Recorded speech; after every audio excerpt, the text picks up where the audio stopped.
ধরে আমার পাশে আসে, আমার বুকে হাত দেয়। পরে আমি বলি, আপনি একটা বয়স্ক লোক, আপনি আমার বাপের সমান। পরে বলে যে, ছি, বাপের সমান কিসের, তোমার ভাইয়ের মতন আমি, আমার বয়সটা কম। পরে আমি বলি, ঠিক আছে, আপনার বয়সটা কম, এখন আমার আব্বু যে সে আমার আপনার মতনই দেখতে, তা আপনি আমার আব্বুর মতনই, আপনি এসব কাজ করেন না, আমি কিন্তু মামারে ডাকবো। তোমার মামার রেখে লাভ নেই, তোমার মামা নাই এখানে। ওর বয়স তখন 12.5 এবং ও কি নির্মম পরিস্থিতির শিকার একটু চিন্তা করে দেখেন। ওর মা, ওর আপন খালু, ওর পুরো পরিবার জেনে শুনে টাকার জন্য মেয়েটাকে পতিতাবৃত্তিতে নামিয়ে দিল। অতিথির সাথে পরিচিত হতে চাই। আমাদের অতিথি আমার সামনে এই মুহূর্তে রয়েছেন। আপনার নামটা একটু বলবেন? মুন্নি। পুরো নাম? পুরো নাম মাম্মি আক্তার মুন্নি। ওকে। এই যে কিছুদিন আগে একটা গান বের হলো হিন্দিতে, শুনেছেন গানটা? মুন্নি বদনাম হ্যাঁ। শোনেন, হিন্দি গান শোনেন আপনি? জি। ওকে, ফাইন। মুন্নি বদনাম হুয়ে নাকি যেন একটা আছে, আমার আসলে তেমন একটা শোনা হয় না। তো আজকের এই মুন্নির কি বদনাম হয়েছে না সুনাম হয়েছে সেটা আমরা জানবো পুরো অনুষ্ঠান জুড়েই। মুন্নি, হ্যালো 8920 তে নিশ্চয়ই শোনেন। জি। আপনার বয়স এই মুহূর্তে কত? 15 বছর। আপনি থাকছেন কোথায়? দক্ষিণ বাড্ডা। দক্ষিণ বাড্ডাতে। 15 বছরের মুন্নি, সে তার জীবনের গল্প এখানে বলতে এসছে। প্রিয় শ্রোতা, আমরা হ্যালো 8920 তে কোশমিন কালে খুব কম 2-1টি গল্প প্রচার করেছি যেসব বন্ধুদের বয়স 18 বছরের নিচে, এবং খুব বেশি এক্সক্লুসিভ না হলে আমরা সেই গল্প প্রচার করি না। আজকের এই মুন্নির গল্প এতটাই বেশি হার্ট টাচিং, এবং আমি কিছুই বলতে চাই না গল্প করার আগে, আমি কোনো আপনাকে অনুমান করার সুযোগ দিব না। শুধু একটা কথা বলতে চাই, আমরা আমাদের যে নিয়ম আছে সেই নিয়ম ভেঙে আজকে মুন্নিকে হ্যালো 8920 যে প্ল্যাটফর্ম, সেই প্ল্যাটফর্মে দাঁড় করিয়েছি। কি বলতে চাই মুন্নি আমরা শুনবো। আর এই মুন্নিকে দেখার জন্য হোক, মুন্নিকে নিয়ে কিছু বলার জন্য হোক, আপনি চলে আসুন আমাদের ফেসবুক পেজে। এখন থেকে শুরু করে সবাই ওখানে আমরা আড্ডা দিব আজকের হ্যালো 8920 নিয়ে। কি হচ্ছে এখানে, কিভাবে হচ্ছে, কথোপকথন চলবে একে অন্যের সাথে, কিন্তু অবশ্যই শালীনতা বজায় রেখে। আমাদের ফেসবুকের ঠিকানা হচ্ছে facebook.com/hello8920। আমি আবারও বলছি, www.facebook.com/HELLO8920। ওখানে গিয়ে লাইক দেবার সঙ্গে সঙ্গে আপনি হ্যালো 8920 মেম্বার হয়ে যাবেন। তো মুন্নি, আমরা শুরু করি। শুরু করুন, কোথা থেকে শুরু করবেন? ছোট থেকেই আমি যখন ছোট ছিলাম তখন আমি শুনছি যে আমার বোন ভিক্ষা করে আমাকে খাওয়াইছে, আমার জন্য পড়ালেখা করতে পারে না। তখন আমার বয়স ছিল 5 বছর বয়স। আমি একটু থামাচ্ছি মুন্নি, প্রথমে আমরা মোটামুটি ঢাকা খেয়ে গিয়েছি। আপনার বাবা কি করতো? কি করতো জানি না, কারণ আমার বাবার সাথে ছোটবেলায় দেখা হয়েছিল। ফাইন। প্রিয় শ্রোতা, this is very very shocking. আমরা কিন্তু আজকের এই জীবনের গল্পটি একটু মনোযোগ দিয়ে শোনার চেষ্টা করব। ওর বয়স 15 বছরের মুন্নি আজকে আমাদের এখানে হ্যালো 8920 তে আছে। একটু প্রশ্ন করে করে ওর কাছ থেকে বের করতে হবে। আপনারা কয় ভাই বোন ছিলেন? আমরা 3 বোন, 3 ঘরের। 3 ঘরের 3 বোন। আমাকে একটু বুঝিয়ে বলেন তো। আমি আমার বাবার মানে 2 নাম্বার বাবা আর কি। আমার আম্মা আর কি 3টা বিয়ে করছে, তো 3টা বিয়ে করেছিল, আপনি সেকেন্ড বাবার। হ্যাঁ। আর আমার বড় আপুর বাবা, তাকেও দেখে নাই কখনো। আচ্ছা। এখন যে বোন হইছে সেটা আবার আরেকজনের। আচ্ছা, তো আপনার মা 3টে বিয়ে ছিল? আরো একটা বিয়ে হইছে। 4টা বিয়ে? জি। ওকে। সেখানে কোনো আপনার নানা বাড়ি আছে বা দাদা বাড়ি আছে? জি। কোথায় ছিল? বরিশালে। ওকে। তো আপনি শুনেছেন এরকম বা দেখেছেন এরকম যে আপনার বড় বোন বা ছোট বোন, কি বলছিলেন, আপনাকে ভিক্ষা করে খাওয়াতো? আমার বড় আপু আমাকে ভিক্ষা করে খাওয়াইতো। বড় আপুর বয়স তখন কত ছিল যখন এই কাজটা করতো? সঠিক খেয়াল নেই আর কি। আর আপনার মা সেই সময়টাতে কি করতো? সেই সময় কিছুই করতো না, কিন্তু আপনার বড় বোন ভিক্ষা করে এই সংসার চালাতো? জি। আপনারা তখন কোথায় থাকতেন? বাড্ডা এলাকায় থাকতেন। ঢাকার বাড্ডা এলাকা। ওকে। প্রিয় শ্রোতা, আমরা আজকে পুরো গল্পটা না শুনলে আসলে এই ছোটবেলাটা আবিষ্কার করা সম্ভব না। আসলে ওরা কোন পরিবেশে বড় হচ্ছে, আমার মনে হয় আমরা একটু সামনের দিকে যাই, তারপরে বুঝতে পারবো। ওকে, তারপর? আপু যখন আমাকে ভিক্ষা করে খাওয়াইতো তখন আমি বুঝতে পারতাম না, মানে অতটা বুঝতাম না যে কিভাবে কি করে, কি বলে না না বলে, সেটা আমি বুঝতাম না। তারপর পরবর্তীতে যখন সে ভিক্ষা করতে যায়, তার আগে যে পড়ালেখার দিকে যায়, যাওয়ার পরবর্তীতে মানে আমি মানে পায়খানা করতাম, বমি করতাম, এটা করতাম, সবকিছু করতাম ওখানে বসে। তখন ম্যাডামে তারে বকাবকি করতে স্কুল থেকে বের করে দিল এক পর্যায়ে। মানে আপনাকে নিয়ে নিয়ে ঘুরতো আপনার বড় বোন? জি। আচ্ছা। কারণ আমাকে রাখার মতন কেউ ছিল না। আপনার মার কাছে থাকতে পারতেন না? আমি আমার মার কাছে থাকবো কি করে? আমার মা কোথাও চলে যেত, আমাদেরকে বলে যেত না। আচ্ছা, আমরা এখানে একটা মিস্ট্রি দেখতে পাচ্ছি, একটা কনফিউশন দেখতে পাচ্ছি, কিন্তু এগুলো গল্পের ধারাবাহিকতায় পরিষ্কার হবে। ওকে, তারপর? তার পরবর্তীতে যখন স্কুল থেকে বের করে দেয় ম্যাডামে, বকাবকি করে গালাগালি করে যে তুই আসবি তোর বোনকে রেখে আসবি, তাছাড়া তুই স্কুলে ঢুকতে পারবি না। আচ্ছা, আপু বলে যে ম্যাডাম দেখেন ওকে রেখে কিভাবে আসবো, আপনি তো আমাদের ফ্যামিলির সবকিছু জানেন। পরে বলে জানলে কি হবে, ওকে নিয়ে আসলে দেখো না পরিবেশটা নষ্ট হয়ে যায়। পরবর্তীতে সে বলে ঠিক আছে আর আসবো না। তখন আপুর ওই স্কুল জীবনটাই নষ্ট হয়ে যায় আমার জন্য। তারপর আমাকে নিয়ে আবার ভিক্ষা করতে যায়, কারণ আমি যে খাবো আমার মুখে যে তুলে দেবে খাওয়ান সেটা পর্যন্ত তার কাছে নাই। কারণ মা কোথায় গেছে সেটাও জানি না, বাবা তো দেখিয়ে নাই। জন্মের পর থেকে হয়তো 2 বার বাবাকে দেখছিলাম। পরে আপু এই দোকানে চাইতো ওই দোকানে চাইতো, 1 কেজি চাইল কিনে নিয়ে আসে আপু। নিয়ে আসানোর পরে সেগুলো রান্না বাড়া করে খাওয়ায়। তারপর আমি একটা বিচি হয় আর কি, আমার এখানে একটা বিচি আছে, এখনো ডাক আছে। ওই বিচিটা আমার আপু গালানোর চেষ্টা করে, ফোড়া, এক ধরনের ফোড়া। জি, চেষ্টা করে, আমি কান্নাকাটি করি। পরে আমি গালাগালি করি, অনেক বিচ্ছিরি বিষয় আর কি, যখন ছোট ছিলাম আর কি। বুঝতে পেরেছি। তো গালাগালি করার পরে সে জিদ করে আমার জোর করে এটা গাইলা দেয়। তারপর আমি ওই ব্যথায় অজ্ঞান হয়ে যায় আর কি, অনেক জ্বর হয়ে যায়। বাড্ডাতে কি বস্তিতে থাকতেন আপনারা? না, ওখানে কোনো বস্তি নাই, মানে আগে কিছুই ছিল না ওদিকে। তাহলে কিভাবে থাকতেন আপনারা? বস্তির মতনই ধরতে গেলে, কিন্তু এখন আর বস্তি নেই। হ্যাঁ, তো আপনারা কি ঘরে থাকতেন নাকি? জি, ঘরেই। ঘর মানে কি ধরনের ঘর ছিল? ছনের ঘর নাকি পাকা ঘর? পাকা ঘরই, মানে 3 সেট যে বলে। আচ্ছা, নিচে পাকা। হ্যাঁ। ওকে। পরে পরবর্তীতে যখন আপু আবার আমাকে রেখা যায় ঘুমের ঘরে, যাওয়ার পরে এর ভিতরে আমার বাবা আসে। আসার পরে আমার বাবা আমাকে দেখে যে জ্বর, এর ভিতরে আমার আপু চলে আসে। আপনার বাবা মানে হচ্ছে মানে আলটিমেটলি রক্তের সম্পর্কের বাবা, জি। তাই না? সে আপনার বড় বোনের বাবা ছিল না? না। আচ্ছা, এবং ছোট বোনেরও না, মানে আপনারই বাবা তিনি? আমারই বাবা। ওকে। হ্যাঁ, তারপর বড় বোন চলে আসে? তারপর মানে শারীরিক আর কি একটা জোরবাধ্য করে আর কি, বুঝলাম না। মানে জোর বুঝি করে আর কি, তার ইজ্জতের উপরে ইয়া করে। কার সেটা? আমার আব্বুর সাথে, আমার আব্বু। বড় বোনের সাথে? জি, বড় আপুর সাথে আমার। না জানি সামনে আরো কতবার ধাক্কা খেতে হবে। এই 5 থেকে 7 মিনিটের মধ্যে আজকে যতবার ধাক্কা খেয়েছি। ওকে, বলুন তারপর। তারপর যখন আমার আপুর সাথে ওই রকমের সমস্যা করে, এর ভিতরে আমার আম্মু আসে এখান থেকে, সোজা কলার ধরে টাইনা করলো যে তুই এইসব কাজ কিভাবে করস, ও তো তোর মেয়ে লাগে, যেহেতু তোর মামা করে ডাকে, মেয়ের বয়সী তোর, তা তোর মেয়ের এইভাবে কোনো বাবা কোনো মেয়েকে দিয়ে এইসব কাজ করাইতে পারে? যা তোরে আমি এখন ডিভোর্স দিয়ে দিব আর তোরে পুলিশে ধরাই দিব। এইটা যে বলছে যে পুলিশে ধরাই দিব, কি করছে মানে জোরাজোরি করে, মহিলা মানুষ তো পারে না পুরুষের সাথে, তো জোরাজোরি করে হাত থেকে সুইটা চলে গেছে, কই গেছে তাও জানি না। পরবর্তীতে আর তাকে পুলিশে দেওয়া হয় না, আর কিছু ধরাও হয়নি। এই আপনার জীবনে বাবাকে প্রথম দেখা, তাই না? হ্যাঁ, এই আমাকে প্রথম দেখা আর কি, এটাই, আর কখনো দেখি নাই। তারপর আমার মা তার 2 দিন পরেই তাকে ডিভোর্স দিয়ে দেয়। পরবর্তীতে আমার আম্মু আবার কোথায় জানি চলে যায় আমাদেরকে না বলে। আমার আব্বু আবার ভিক্ষা করতে যায়। তখন এই দেখতে দেখতে 1 বছর চলে যায়। আম্মু আসে যায়, আবার একা থাকি আমরা। তা আপুরও পড়ালেখা হলো না। এবার আপু বলতেছে যে আমার হলো না, তোর দেখে তোরে চেষ্টা করে। পরে আমার একবার স্কুলে ভর্তি করায়, বিরাক স্কুল বলে, আমি সেখানে যাই আসি। এর ভিতরে আম্মু এসে দেখে যে তোরে পড়ালেখা করতে দেয় না, তুই কেন দিবি, ওর বাপ তোরে দিয়ে কি খারাপ কাজ করাইছে, তুই কেন ওরে লেখাপড়া শিখাবি, এসব বাদ দিয়া ওরে দিয়া ওই কাজ করাবি, ভিক্ষা করাবি, করে তুইও মানুষ হবি। মানে আপনার মা আপনার বড় বোনকে এটা বলে? জি না, ও আমার ছোট বোন, ঠিক আছে, ওর বাবা এটা করছে, এটা তো ওর কোনো দায় নেই, ওর পড়ালেখা পড়াইতে হইব আমার। আমি না হয় মূর্খ হইছি, আমার বোনকে কি মূর্খ বানামো, ওরে আমি শিক্ষিত করবো।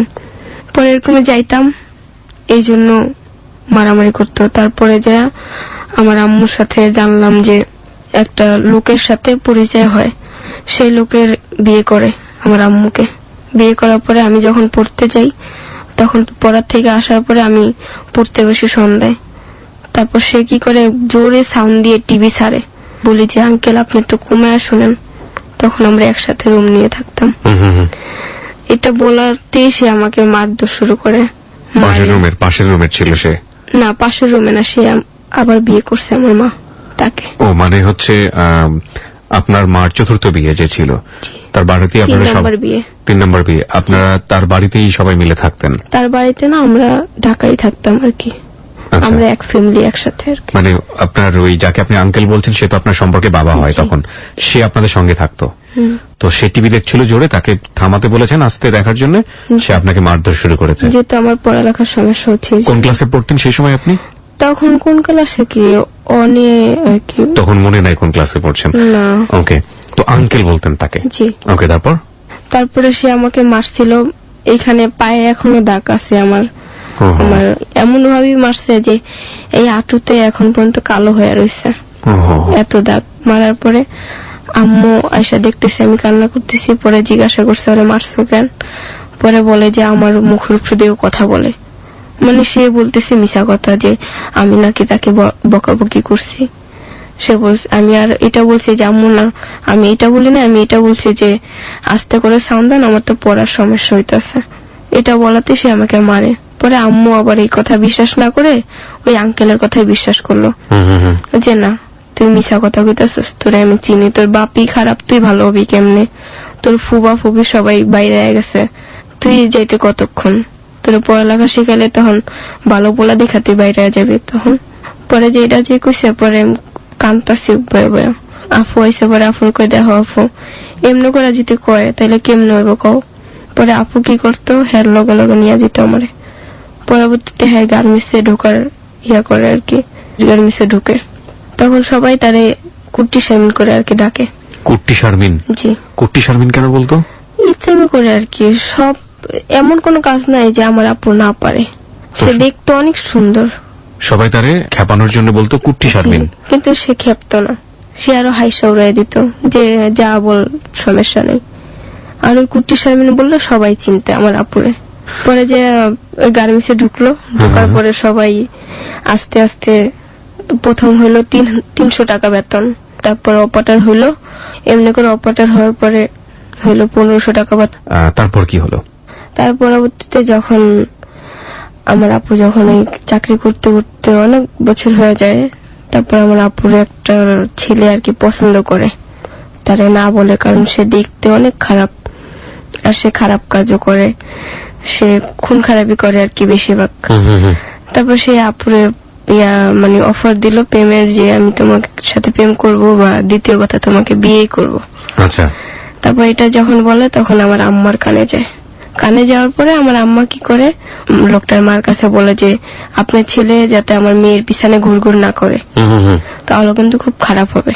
তারপর আমার আপু অফিসে যায়, বাসায় যায় অফিস থেকে যখন বাসায় যায় তখন আমার আপুরে খুব মারে আমার আম্মু, যে তুই এক ছেলের সাথে কেন কথা বলবি? কোনো ছেলের সাথে আমার আপু কথা বলতে পারবে না, তো তুই এই ছেলের সাথে কেন কথা বললি? তারপরে এটা যখন বলছে তখন বলছে আম্মু আমি কথা বলতে চাই নাই। তারপরে সে আমার পথের মাঝখান দিয়ে কাটা হয়ে দাঁড়াইছে, যে আমাকে যাইতে দিতেছে না। এমন করে দাঁড়াইছে 2-3টা ছেলে একসাথে, ভয়ে কিছু না, ভয়ে এখন বলতেও পারতেছি না। এটা যখন বলছে তখন এটা শুনে আরো পিটাইতেছে, একটা চিকন বাঁশের লাঠি বলে সেই লাঠি দিয়ে মারছে দেখে অনেক দাগ হয়ে গেছে, রক্ত বের হয়ে গেছে, ফাইট হয়ে গেছে 2-1 জায়গায়। তারপর সকাল হওয়ার পরে আপু আবার অফিসে যায়, যাওয়ার পরে আমি থাকি বাসায়। আমি অনেক দেরি করে ঘুম থেকে উঠি, ওঠার পরে সেদিনকার আবার ওই লোকটা আসে, ছেলেটা। আমি ঘুমায় থাকি, তখন আমার গায়ে হাত দেয় লোকটা, যে আমার হাত দেয়। মানে আপনার আঙ্কেল ডাকবেন যাকে? না সে না, মানে হচ্ছে এই লোকটা পছন্দ করে আমার আপুরে। কি নাম ছিল ওর? সঠিক আমি জানা নাই আর কি। হাত দেওয়ার পরে আমি ঠাস করে ঘুম থেকে উঠে যাই। আমার আম্মুরে আমি বলতে চাই, কিন্তু আমার আম্মু বললে কি হবে, সে বিশ্বাস করবে না, তাই সেটা মনে রেখে আর বলি নাই আমার আম্মুকে। তারপর আমি আপুরে বলছি একদিন, পরে আপুরে যে বলছি, আপু কি করছে, একদিন অফিসে যেতেছে তখন সামনে দাঁড়াইছে, তখন তারে জুতা দিয়ে একটা বাড়ি মারে। তারপর সেই জুতা দিয়ে যে বাড়ি মারে, ছেলেটার জিত হয়ে গেছে। পরে জিত হওয়ার পরে এখন ছেলেটা আরো পিছনে বেশি লাগছে। পরে ছেলেটার মা এসে আমার আম্মুকে বলে যে শারমিনের মা, তুমি তোমার মেয়ের একটু সামলায় রাখো, ওর একটু চেকে রাখো, কারণ আমার ছেলেটা খুব খারাপ। পরবর্তীতে আমার আম্মু অফিসে দিয়ে আসে, আবার আম্মু অফিস থেকে নিয়ে আসে। আচ্ছা। এখন তো আর কোনো ফাঁক পাইতেছে না। পরে আম্মু একদিন দেশের বাড়িতে গেল বেড়াইতে, সেই যে বিয়ে হয়েছে যে লোকটার সাথে ওই দেশের বাড়ি, জি। তার সাথে গেছে কোথায় ছিল দেশের বাড়ি? কুয়াকাটার দিকে আর কি, বরিশালের দিকে আর কি। আচ্ছা আচ্ছা। যাওয়ার পরে আমি আর আমার আপু থাকি। তখন একটু একটু কিছু বুঝি আমি, কি এখন ওই ছেলেটা একটু সুযোগ পাইছে যে বাসায় কেউ নাই, এখন আমি গেলে হয়তো ভালো হবে। তখন আসার পরে দেখে যে আমি আর আমার আপু, পরবর্তীতে আমার আপুরে জোর করে আর কি কিছু করার জন্য, কিন্তু আল্লাহর রহমত যে এর ভিতরে আমার খালা চলে আসে, ছোট খালা, তারে পুলিশে ধরায় দেওয়া হয়। ওকে ওকে, দ্যাটস ভেরি গুড জব। অবশ্যই সেটা উচিত ছিল। হ্যাঁ, তারপর পুলিশে ধরার পরে ওর মা আবার বলছে যে শারমিনের মা, তুমি যে কাজটা করছো তোমার বোন ভালোই করছে, এটাই আমার ছেলের প্রাপ্য ছিল। ছেলে যেহেতু পুলিশে নিছে, মার তো ছাড়াই আনতে হবে, যতই খারাপ হোক, সে তো মা। পরবর্তীতে ছেলেরে যায় ছাড়াই আনলো, আনার পরে ছেলেরে বিয়ে করাই দিল আরেকজনের সাথে জোর করে। সেই বউটারও সে ভালো রাখে না আর কি, সে আপুর দিকে চলে আসে। পরে আপুর ছবি, বরিশালে ছবি পাঠাইছে যাতে তার বিয়ে ঠিক করার জন্য। 3টা ছেলে দেখছে, 3টা ছেলে 3 জনে বিয়ে করতে চায়। আচ্ছা, পাগল হয়ে গেছে সবটিতে, ছবি দেখে এত সুন্দর আমার আপু। ওকে। পরে আমার আপু রেডিয়া একজনের সাথেই হলো, যে আমার সে চাচতো ভাই, তার নাম সগির। তারপরে মানে আমার আপুর কি করে একবার আর কি পলায়া জায়গা, মানে আমার আম্মু চাইছিল না যে এখানে বিয়া দিব। আত্মীয়র ভিতরে আত্মীয় বিয়া দিলে কিন্তু অনেক সমস্যা হয়। আচ্ছা, এইটা ভাইবা আমার আম্মু আর তার সাথে বিয়া দিতে মত ছিল না। তারপরে ছেলের বাবা যে সে কি করছে, কেস করছে বিয়ে দিবে না কেন আমার আম্মুর নামে। আচ্ছা, যে তার মেয়ের সব দেখাইলো মেয়েকে, এখন কেন বিয়ে দিবে না। মানে সব তো ঠিকঠাক হয়ে আছে আপনার চাচাতো ভাইয়ের সাথে, তারপর আপনার মা দিতে চাচ্ছে না। তারপর আমার মা দিতে চাইছে যে আত্মীয়র ভিতরে আত্মীয় করবে। আচ্ছা, এই জন্য আর কি কেস করার পরে এখন তো আমার আপু আবার পলায় আসলো দেশের বাড়িতে। আম্মু আসছে শোনার পরে যে পলায় আসছে। তারপর আম্মু আসার পরে সেই ভাই কি করছে, মানে মরতে যাওয়া ধরছিল, গলায় দড়ি দিবে এরকমের ভাব হয়ে গেছিল, যে সবকিছু রেডি, এখনই দেওয়া ধরবে, এর ভিতরে একজন এসে বাঁচাইলো। তারপরে যাক ওসব মানে ফাঁসি মুসি শেষ, এখন সবাই রাজি হলো, আম্মু রাজি হইলো। এর ভিতর তালই আবার কইতাছে না, তালই মানে আমার দুলাভাইয়ের বাপ, সে কইতাছে না তার সে বিয়ে হবে না, কারণ যেই মেয়ের জন্য কেস হইছে, সবকিছু হইছে, সেই মেয়েরে এখন আর নিব না। আচ্ছা, পরে আমার আম্মু কইতাছে কেস তো তোমরাই করছো, আমরা কি করছি, তুমি দেখতা যে আমার মেয়ের সাথে তোমার ছেলের বিয়ে দেই না না দেই। আমার তালই কোনো মতেই রাজি হইব না, সে একবারই নাই। পরে আমার আম্মু কি করলো, আপুরে নিয়া আর আমার আম্মু আবার সে ঢাকায় রওনা দিল। সেই যেই গাড়িতে ঢাকায় রওনা দিছে সেই গাড়িতেই আমার দুলাভাই উঠছে। আমার দুলাভাইরে নিয়েই আমরা রওনা দিছি, কিন্তু আমার তালুইরে জানাই নেই যে আমরা একসাথে যাইতেছি দুলাভাইরে নিয়ে। তারপর সেই গাড়িতেই আমার তালইও উঠছে তার ছেলেরে খোঁজার জন্য, কিন্তু কেউ রে পায় নাই। ওকে, তালই যে খুঁজছে আমার দুলাভাইরে, তারে আর পায় নাই, কিন্তু অথচ সে ওই গাড়িতেই ছিল, মাথা নোয়ানো ছিল, দেখতে পারে নাই, সে নাইমা গেছে গাড়ি থেকে। তারপর আমরা আসছি, আসার পরে আপুর বিয়ে দিল। যেদিনকার গায়ে হলুদ ওদিনকার আবার আমার নানি মারা যায়। পাশের যে ফ্লেক্সিলোটার দোকান থাকে, ওই দোকান থেকে আমার ফোন আসে নানির মৃত্যুর খবর আর কি। সেটা আর কি শোনার পরে আমি ঠিক ছিলাম না, তখন আমি আবার আমার মামা বলছে যে তোমার আম্মাকে সরাসরি এটা বলবা না। পরে আমি বলছি ঠিক আছে আমি বলবো না। পরে এটা না বললে আম্মুরে আমি এটা বলছি যে আম্মু নানি অনেক অসুস্থ।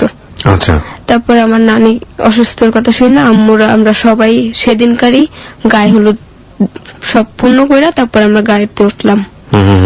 তারপর আমার বোনের যখন বিয়ে হয়ে যায়, তখন তো আগে যে টাকাটা আসতো ওই টাকাটা তো আর এখন আর আসে না। এখন আমাদের খাওয়ান দাওয়ানোর সবচেয়ে সমস্যা হইলো। এর ভিতরে আবার সেই যে আমার আঙ্কেল ছিল, আমার আম্মু যাকে বিয়ে করছে, সেও চলে গেছে আমার আম্মুকে রেখা। আচ্ছা, তারপর যাওয়ার পরে পরবর্তীতে আমার যে এখন যে বাবা, যে আর কি এখন যে বাবা, তাকে আবার বিয়ে করে আমার আম্মু, তার সাথে আবার প্রেম শুরু করে আর কি। আচ্ছা, তারপর তার সাথে চাকরি করে আর কি ব্যাংকের। সেই ব্যাংকের চাকরির ভিতরে সেখানে যোগ দিল আমার আম্মু। সেখানে আসা যাওয়া করে, শুধু তার পিছনেই টাকা খরচা করে। আমাদের আর খোঁজ নাই, আমি যে একটা মেয়ে আছি তার কোনো খোঁজ নাই। পরে আমি কি করবো, আর ব্যাংকে যোগ দিল মানে কে যোগ দিল? আপনার মা? আমার মা, হ্যাঁ আমার মা আর কি। ব্যাংকে কি করতো? ব্যাংকে ওইখানে দেখাশোনা করতো, কাগজ নিয়ে আসতো আর কি, সেখানে সই করে দিত, এইটাই আর কি তার কাজ। কোন একটা কাজ ছিল আর কি, হ্যাঁ। মানে ছোটখাটো? মানে যেহেতু ওইখানে ওই বাবাটা আছে, এখন যাকে বিয়ে করছে সে আছে, ওইখানে কোন একটা কাজ করতো সে? জি। আচ্ছা ঠিক আছে, হ্যাঁ তারপর? তারপর ওইখানে কাজ করতো, এখান থেকে আসতো রাত 10টা-11টা বাজে। আমি খাইতাম না, না খাই থাকতাম, গোসল নাই কিছু নাই। আমার মানে তখন অনেক অভাব গেছে। তার পরবর্তীতে আমি বললাম আম্মু আমি দেশে যাব। বলে কার কাছে যাবি, তোর তো কেউ নাই ওখানে। বাপের বাড়ি ছিল, বাপের বাড়ি তো বাপ তো নাই, সব জায়গা জমি বিচা তো গেছি গা, তুই আর কার কাছে যাবি? পরে আমি কই আমি যাবো আফুর কাছে, আমার দুলাভাইয়ের বাড়ি যাম। আচ্ছা। পরে যা কয় হের বাড়ি যাবি, কই আচ্ছা এটা যে কইছে। পরে কয় ঠিক আছে তাহলে চল। পরে আমার আবার রেডি করে দিল, হ্যাঁ রেডি হলো, সবাই রেডি হয়ে আম্মু আমার দিয়ে আইলো, রাইখা আসলো, কারণ আমি তো একা একা যাইতে পারবো না। আচ্ছা। এর লাগে আমার রাইখা আসলো, সেইখানে বৈশা আমি থাকলাম। আম্মু আসলো, আম্মু আসার পরে তার সাথে তো প্রেম শুরু হয়ে গেল, তাকে ছাড়া কিছু বুঝেই না। তারপর এখানে থাকি, এক সময় আপু আমার গোসল করায়, গোসল করাইতে যায়, তখন আবার আমি ওই প্রথমে সাবালক হই। তখন আমার বয়স 12 বছর হয়। ওকে। তখন আমার মানে ওইটা একটা আনন্দের দিন আর কি, যে আমার আপু বলে যে লাল মেহমান আসছে। লাল মেহমান মানে এটাই যে মেয়েদের যে বুঝতে পেরেছি ইয়াটা হয় এটা আর কি। তারপর যে ওই এটা হয়, আমার যে ভাবি ছিল মানে আমার বোনের ননদ না জানি কি বলে আর কি, ওইটা আর কি ছিল। তাকে সে যায় বলতেছে শারমিন তোর বোনের লাল মেহমান আসছে, মিষ্টি খাওয়াবি না, লাল গামছা আনবি না, লাল কাপড় পরাবি না। তো এটা নিয়ে আর কি হাসাহাসি, মানে ফুটছি। আমি বুঝতাম না, আমি তো ইয়া হয়ে গেছে একবারে অবুঝের মতনই। পরবর্তীতে আম্মুরও খবর দিল, পরে আম্মুর কইতেছে আম্মু ওর তো এমন এমন সমস্যা। পরে কয় সমস্যা তাতে আমি কি করবো? পরে কয় তুমি কিছু টাকা পাঠাও, কারণ এখান থেকে আমি কাজ করি না। হ্যাঁ দিব, ঠিক আছে, হ্যাঁ পরের পুত, হ্যাঁ কয়দিন দিব, কয়দিন খাওয়াইবো, আজকে কয় মাস হয়ে গেছে এখনো তুমি খবর নাও না। আচ্ছা। পরে যা এটা যে করলো, এবার আমার আম্মু আবার কইতেছে ওরে তাহলে দেশে পাঠায় দে, ইয়া ঢাকায় পাঠায় দে। পরে আমি ঢাকায় আবার চলে আসছি, আমার দুলাভাই আবার আমার রেখা গেছে। রেখা যাওয়ার পরে ওইখানে আমি রইলাম। রওয়ার পরে যেই দেখছে আম্মু সাবল্য খুশি আমি, পর থেকেই আম্মু আর কি ওরকম শুরু করছে। বুঝতে পারছি কিছুটা আর কি, যে আমার আম্মুর সাথে ওই লোকটার সাথে সম্পর্ক হয়, তারপর বিয়ে হয় তাদের সাথে। বিয়ে হওয়ার পরে ওই লোকটা অনেক ভালো, তাকে আমি আব্বু করে ডাকি এখনো। তারপর আব্বু আসলো, আসার পরে সেই ঘরে একটা মেয়ে হইছে, মানে আমার বোন হইছে, 3 নম্বর বোন যেটা। ওকে।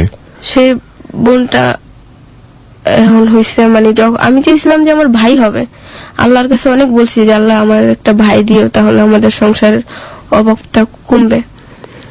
আল্লাহ আমার ভাই দিল না, তাই কি জন্য ভাই দিল না তাই আমি কান্নাকাটি করতেছি। 3 দিন ধরে কিছু খাইনি। তারপর আমার বোনকেও ধরিনি, আমার আম্মাও ধরে নাই, আমি ধরিনি। এর জন্য আপনার মাও ধরেনি? না। কেন ধরে নাই? যে আমি কান্নাকাটি করতেছি, আমি ধরি নাই, অন্যজনে ধরে তারে দুধ খাওয়াইতেছে, আমার আম্মাও তারে ধরে নাই। আম্মা ধরে নাই একদিন যাবত আর কি, তারপরে সে ধরছে। পরে যে দেখি একটু হাসি খুশি দেয়, তখন একটু মন খুশি লাগছে যে আমার বোন থাক, ওই তো আমার ভাই আর বোন তো একই, ছেলে মেয়ে তো সব একই। তারপর তারে ধরলাম, কোলে নিলাম, তারপরও একে আস্তে আস্তে বড় হয়। তারপর পরবর্তীতে আমার আম্মু কি করে, সেই একটা কবির নামের একটা লোক থাকে, সেই কবির নামের একটা লোক থাকে, সে আসে আমাদের বাসায়। ছোট থেকে তারে দেখা গেছি, আমাদের পাশের ফ্ল্যাটে আর কি থাকে। তারপর সে বাসায় আসে, আসার পরে আমার আম্মু বলে যে ওরে নিয়ে ঘুরতে যাও। পরে এটা যে কইছে, আমি কই আচ্ছা তাহলে চলেন ভাইয়া যাই, আজকে একটু ঘুরে আহি। এবার আমি আবার রিক্সা চেড়ে হেরে নিয়ে ঘুরতে গেছি। আচ্ছা। রিক্সা যাইতেছি, ঢুকছে, পরে মার্কেট ঢুকলো। কাকে নিয়ে ঘুরছেন আমাকে একটু আরেকবার পরিষ্কার করেন, কাকে নিয়ে ঘুরতে গেছেন? কবির। কবিরটাকে আমি তাকে চিনি না, ছোট থেকে চিনি আর কি। ছোট থেকে চেনেন? কে আপনাকে ঘুরতে নিয়ে যেতে বলেছে? আমার আম্মু। আপনার আম্মু। এই কবির কে ছোট থেকে আপনি চিনতেন, কি হিসেবে চিনতেন? ভাই, এমনি ভাই। কবিরের বয়স কত ছিল আপনি যখন তাকে নিয়ে অনেক রিকশা? বয়স। অনেক বয়স, আপনার চেয়ে অনেক বড়। জি। ভাই হিসেবেই ডাকতেন? আমার আম্মুরও বড়। আপনার আম্মুরও বড়? জি। এবং সেই কবিরের সাথে আপনাকে ঘুরতে পাঠিয়েছে? জি। টাকা পাইছে। কিসের টাকা? এমনি ঘুরতে যাওয়ার জন্য টাকা দিছে আমার আম্মুকে। ঘুরতে যাওয়ার জন্য আপনার মানে মাকে আমাকে- টাকা দিয়েছে? জি। না আপনাকে টাকা দিয়েছে? আমার আম্মুকে। কবির টাকা দিয়েছে জি। আপনাকে নিয়ে ঘুরতে যাবে? এই ঘোড়া মানে কোথায় ঘুরতে নিয়ে যাচ্ছে আপনাকে? এমনি রিক্সায় ঘুরবে, কিছু কেনাকাটা দিবে আমাকে, এটাই তার কাছে ভালো লাগবে নাকি। এবং এটার জন্য আপনার মাকে সে টাকা দিয়েছে? জি। আমরা কিছুটা কনফিউজ হয়ে গেছি প্রিয় শ্রোতা, আসলে কোথায় থেকে কোথায় যাচ্ছি আমরা ঠিক জানি না। তবে এই কনফিউশনের ব্যাপারটা একটু পরেই পরিষ্কার হয়ে যাবে। আমরা একটা জিনিস এখানে নক করতে চাই, বিশেষ করে ওর যে শৈশবে বড় হয়ে ওঠা, সেখানে কিছু জিনিস খুব প্রশ্নবিদ্ধ। কারণটা হচ্ছে আমরা দেখছি যে ওর মা কিছুদিন পর পর তার হাজবেন্ডের সাথে তার ডিভোর্স হয়ে যাচ্ছে। ও যাকে লাস্টলি বাবা ডাকতো সে আসলে ওর সম্পর্কে আসলে 4 নাম্বার বাবা, তাই না? জি। সেটাই তো। এবং তার সাথে হয়তো এখনো সম্পর্ক আছে, এবং সেই ঘরে একটা ছোট মেয়ে হয়েছে।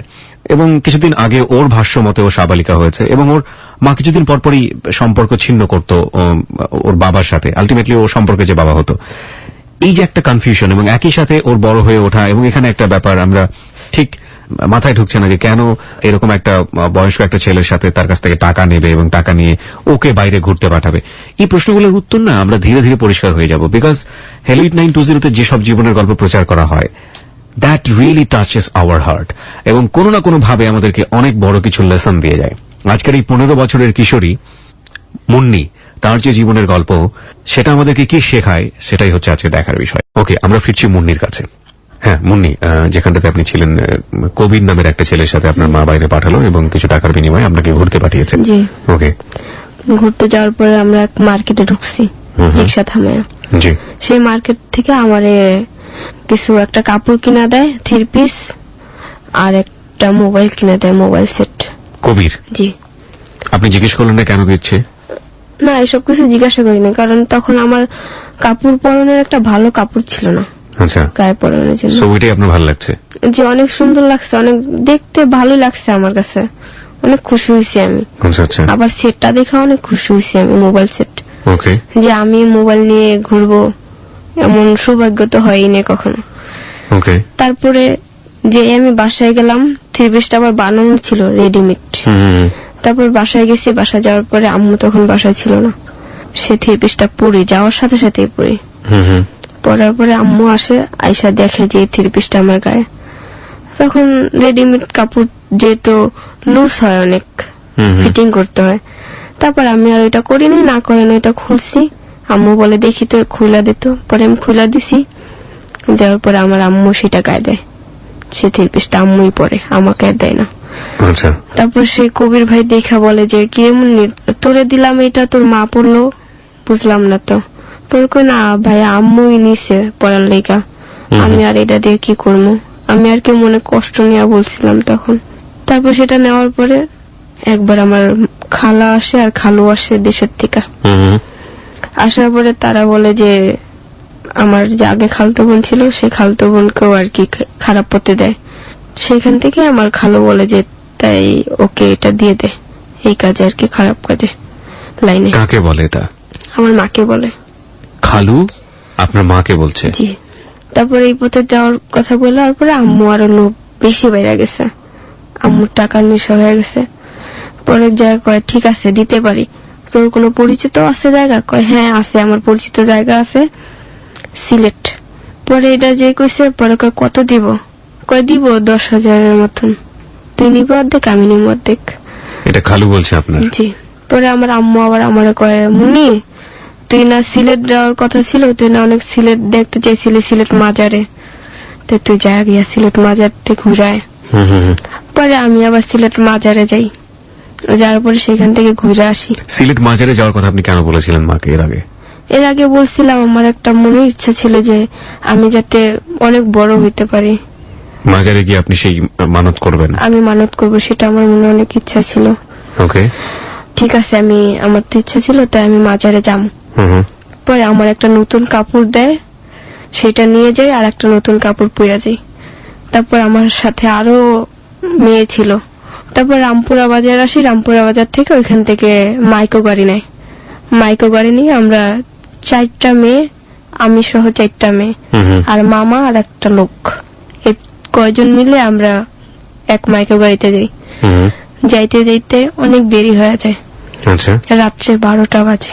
তারপর সেই মাইক্রো গাড়ি থেকে নাইমা রিক্সা উঠা তারপর আসি। কোথায় যাচ্ছেন আপনি জানেন না? না, আমি চিনিও না। আচ্ছা, এখন যা নামলাম, নাইমা অনেক বড় বড় বিল্ডিং দেখি। ওকে। পরে কইটা কোন জায়গা, কইটা থাকবি না? না, কই থাকবি তাইলে?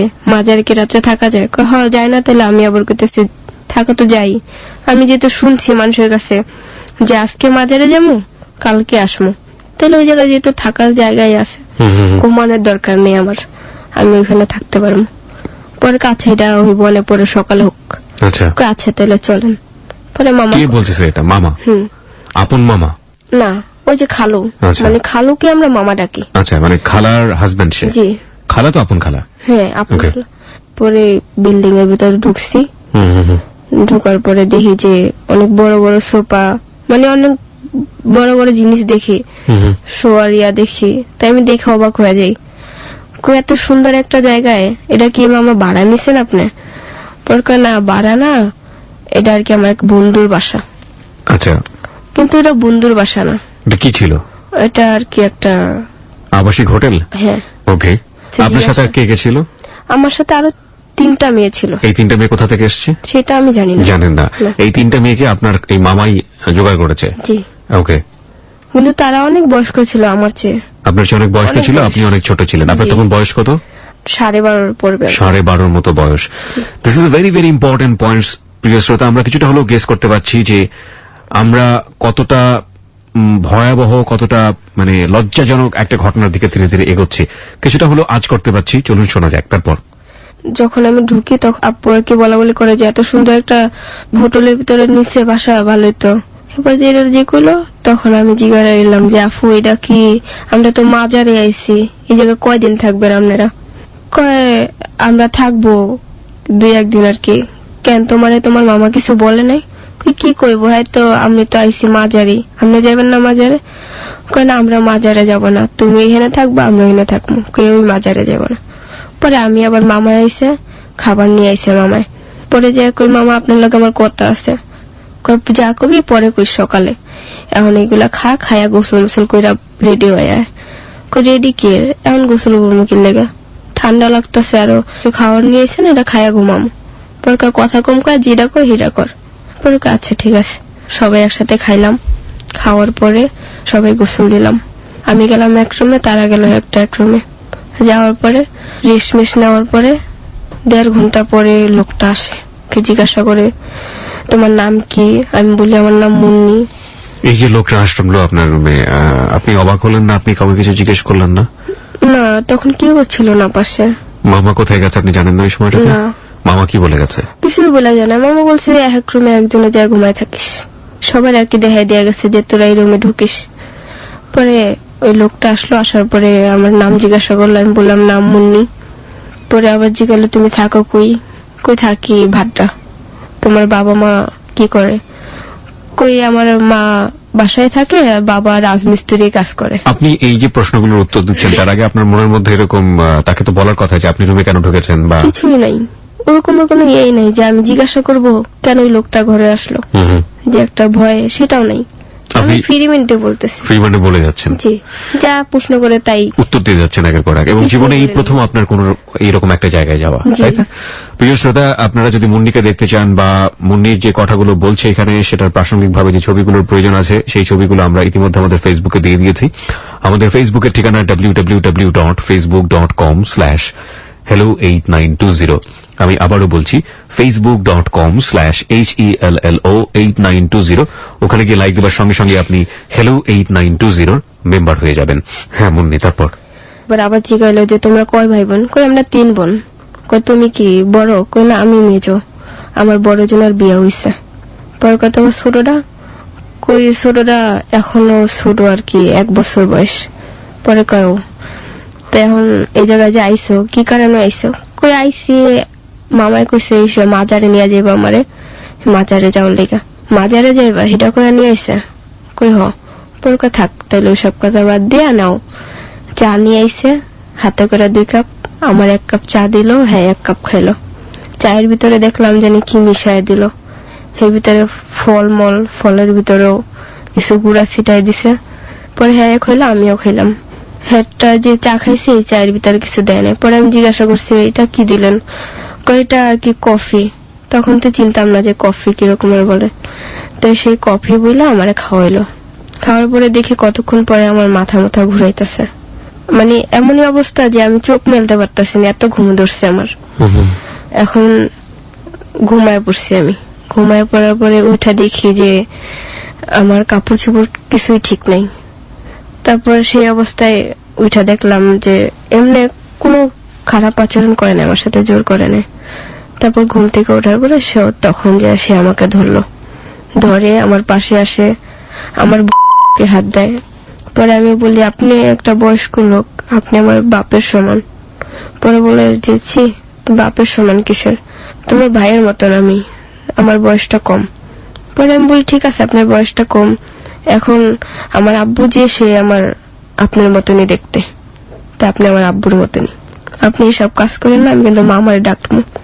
কয় তোমার মামারে রেখাল, আপনি তোমার মামা নাই এখানে।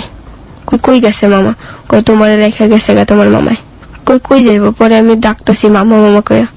পরে কয় অথচ ফ্লাইট রুম, কেউ তো বাইরের থেকে শোনা যাইব না ভিতর থেকে ডাকলে। আমি তো ডাকতেছি, চিল্লাচিল্লি করতেছি।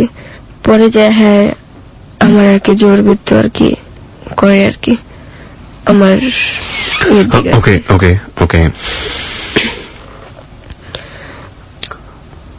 ওর বয়স তখন 12.5 এবং ও কি নির্মম পরিস্থিতির শিকার একটু চিন্তা করে দেখেন। ওর মা, ওর আপন খালু, ওর পুরো পরিবার জেনে শুনে টাকার জন্য মেয়েটাকে পতিতাবৃত্তিতে নামিয়ে দিল। This is the turning point of our life story. আজকে এখানে 15 বছরের মুন্নির যে জীবনের গল্প, সেই জীবনের গল্প বাংলাদেশের অনেক মুন্নির সাথে মিলে যাবে। কিন্তু কতটা নিদারুণ হয়, কতটা নির্মম হয় ওদের জীবন, আজকের এই ক্লোজ আপ প্রেজেন্স হ্যালো 8920 আমরা আরো একবার আপনাদের সামনে আনতে চাই। ওকে, তারপর তখন আমি খুব কান্নাকাটি করি। আমার তখন বিলাট যা হয় আর কি 12 বছরের মেয়ের সেটাই হয়। তখন আমি অজ্ঞান হয়ে যাই।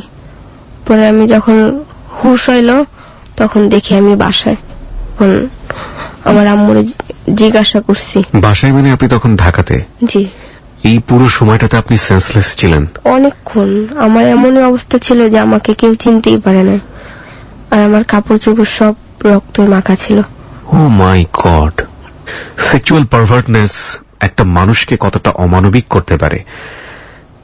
ছি, কি নোংরা এবং মানে বমি আসার মতো যে একটা 12 বছরের একটা মেয়ে,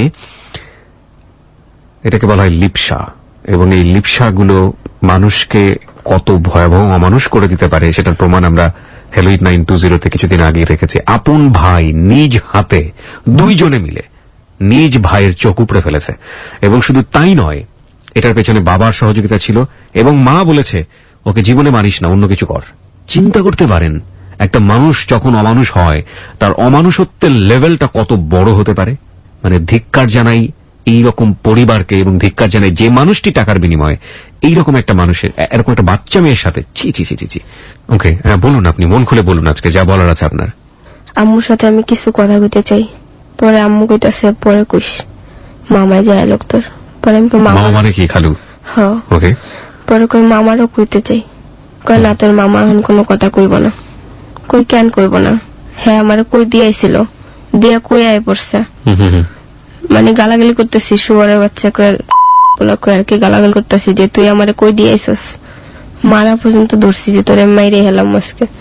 কলারে হাত দিলাম, মানে বুকে টুকে হাত দিয়ে ওরে মারামারি ধরতেছি যে তোরে মাইরা ফেলাম। তারপরে এর ভিতরে মায়া হয়েছে, মায়া আমার ধরতেছে। পরে জোরাজি করে ধরে আমার ওদিকে নিয়ে গেল, আর এক রুমে নিয়ে বসাইলো। বসানোর পরে মামারে তাড়াতাড়ি করে টাকা দিয়া আম্মু 5,000 টাকা রাইখা আর 5,000 হ্যাঁ নিয়ে গেছে।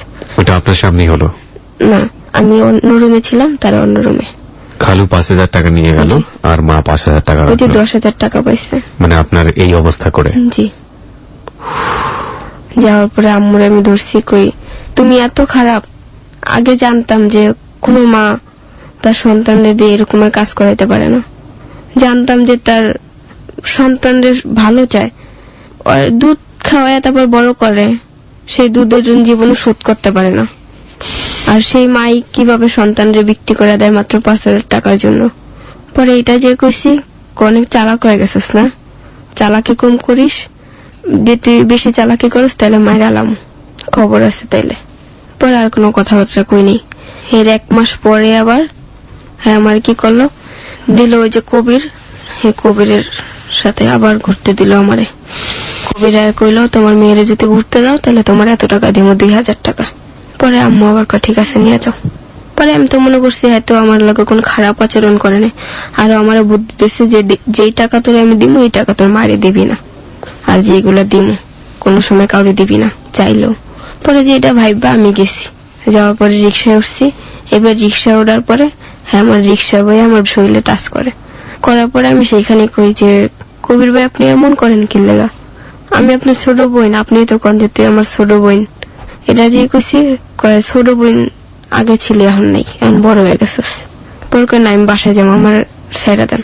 পরকে বাসায় যাবি না, তোর থেপিস কিনে দিমু, মোবাইল একটা দিছিলাম হয়তো তোর মায়ের লয়ে গেছে, তোর মায়ের তোর জীবনটা নষ্ট করে দিব, তার চেয়ে ভালো তুই আমার লগে আয় পর। পরে মুখে না, আমার মায়ের জীবন নষ্ট করবো, আমার মাই আবার ভালো করবো আমারে। পরে কয় এটা যদি বুঝোস তাইলে থাক, দেখবি একদিন আমার কথা মনে করতে হইব। তারপর এটা যে কইছে, পরে আমি রিক্সাওয়ালার থামাইতে কয়া, পরে রিক্সাওয়ালার কইছে দেখছেন কত বড় হারামি এটা, আমার বোন দেখে আবার আমার গায়ে হাত দেয়, ওরে দুটা পিটান। এবার এটা যে কইছে রিক্সাওয়ালার পর্যন্ত ওই কবিরের ধমক দেয়। এবার এটা ধমক দেওয়ার পরে আমি ওখান থেকে দৌড়ে আয়া পড়ি বাসায়। এরপরে আমার আম্মুর কই আয়া, কই তুমি এখনো এত খারাপ রইলা? কই কে, কবির তো খারাপ না, কবির তো তোর বোন হিসাবে দেখে। কই বোন হিসাবে দেখে? তুমি কয় টাকা পাইছি এবার আবার দিয়া? কয় টাকা পাইছি কি আবার, কথা কম কবে? এবার আমি কই কথা কম কমে কি, তুমি আমার জীবন নিয়ে কি করো? তুমি যাও, আমি যেতাম না, আমি কোনো খারাপ লাইনে যাবো না। আমি আন্তরিক বড়ই হই নাই, স্কুলের যে মুখ এটাও আমি দেখি নাই, তুমি আমারে দেখতে দাও নাই, কেন দেখতে দিলা না?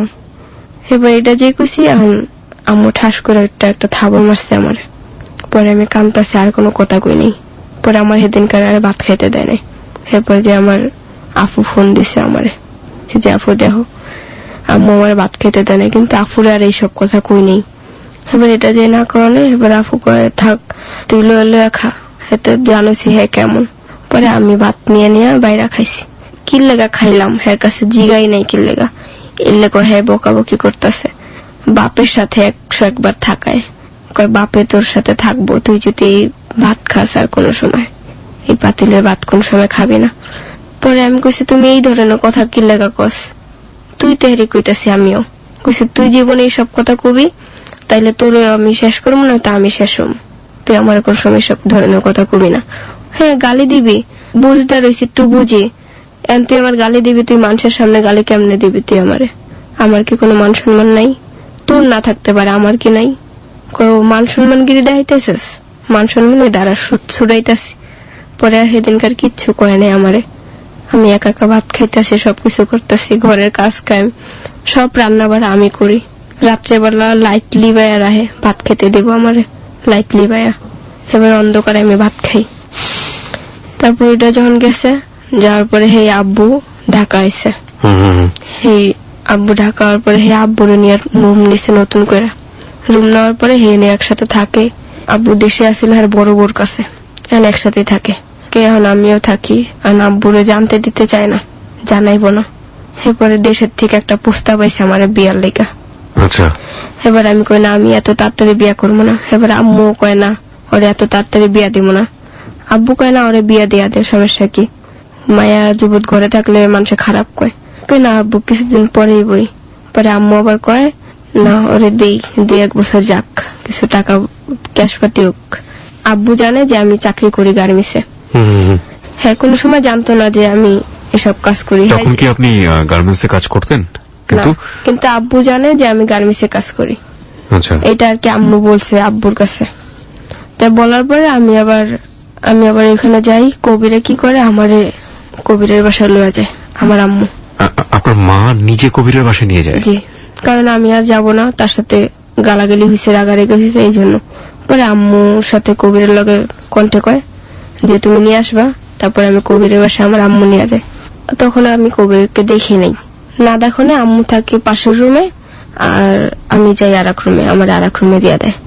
ওইখানে অনেক মেয়ে ছিল, 10-12টার মতন ছিল, কিন্তু 3-4টা দেখছি আর কি পাশের রুমে, সব রুমে গেছে সব গেস্টের সাথে। ওটা কি ফ্ল্যাট বাসা ছিল? জি, 3টা রুম ছিল। ওকে, 3টা রুমে কয়েকজন মায়েরা গেছে একসাথে। তারপর যাওয়ার পরে আমি আবার আর এক রুমে গেছি, একটা রুম আলাদা ছিল। তারপর সেখানে তখন আমি আবার মেন্স ছিল, যে মেন্সি বলে মেয়েদের, সেটা ছিল। থাকার পরে ওই আম্মু আমাকে শিখাই দিছে এটাই, যে ওইখানে যায় তুই এরকমের করবি, এমনই অবস্থা করবি যে যাতে বুঝতে না পারে যে তোর মেন্স হয়েছে, যাতে বুঝতে পারে যে তোর এখান থেকে মানে অত্যাচার করতেছে, মানে ওকে, হোয়াটএভার ইট ইজ। হ্যাঁ, এই জিনিসটাকে ঢাকতে বলেছে যেভাবেই হোক না কেন।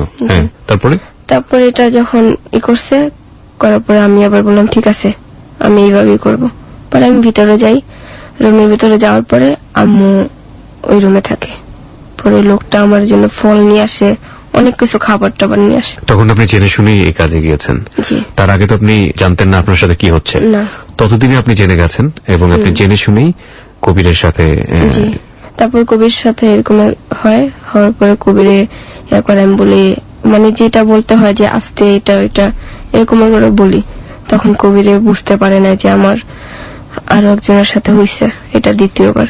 মানে আপনার এই বয়সটাকে দেখিয়ে আপনার মা কবিরের কাছ থেকে বেশি বেশি টাকা নিচ্ছিল, তাই তো? হ্যাঁ। পরে তার কাছ থেকে টাকা নেয়, এরকম করে অনেক দিনই চলে যায়। টাকা নেওয়া আশা করে আমাকে দেয়, এখানে দিয়ে যায়। আপনাকে এই যেই প্রফেশন আপনি গিয়েছেন, পতিতাবৃত্তি যেটাকে বলে, 12.5 বছর বয়সে, তাই না? তারপরে আপনার সঙ্গে এই দ্বিতীয়বার যে ঘটনাটা ঘটে, এটাও কি ওই সময়টাতেই? কতদিন পরে?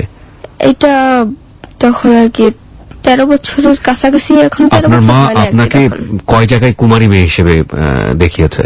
অনেক জায়গায় আপনাকে কুমারী মেয়ে হিসেবে দেখিয়েছে, যে আপনি ভার্জিন, আপনি কুমারী। এটা দেখিয়ে দেখে আপনার মা বেশি টাকা আদায় করতো, আর আমি ওইখানে বলতাম।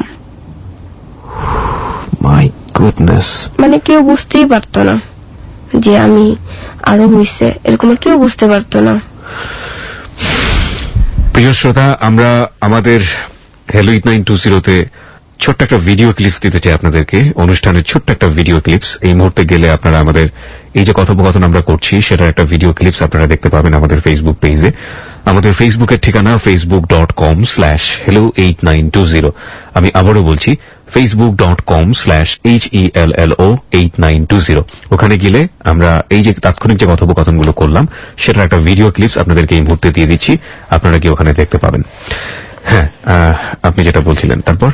তারপর এই সবার সাথে এরকম অভিনয় করি, আম্মু যেটা শিখাই দেয় ওইটাই বলি।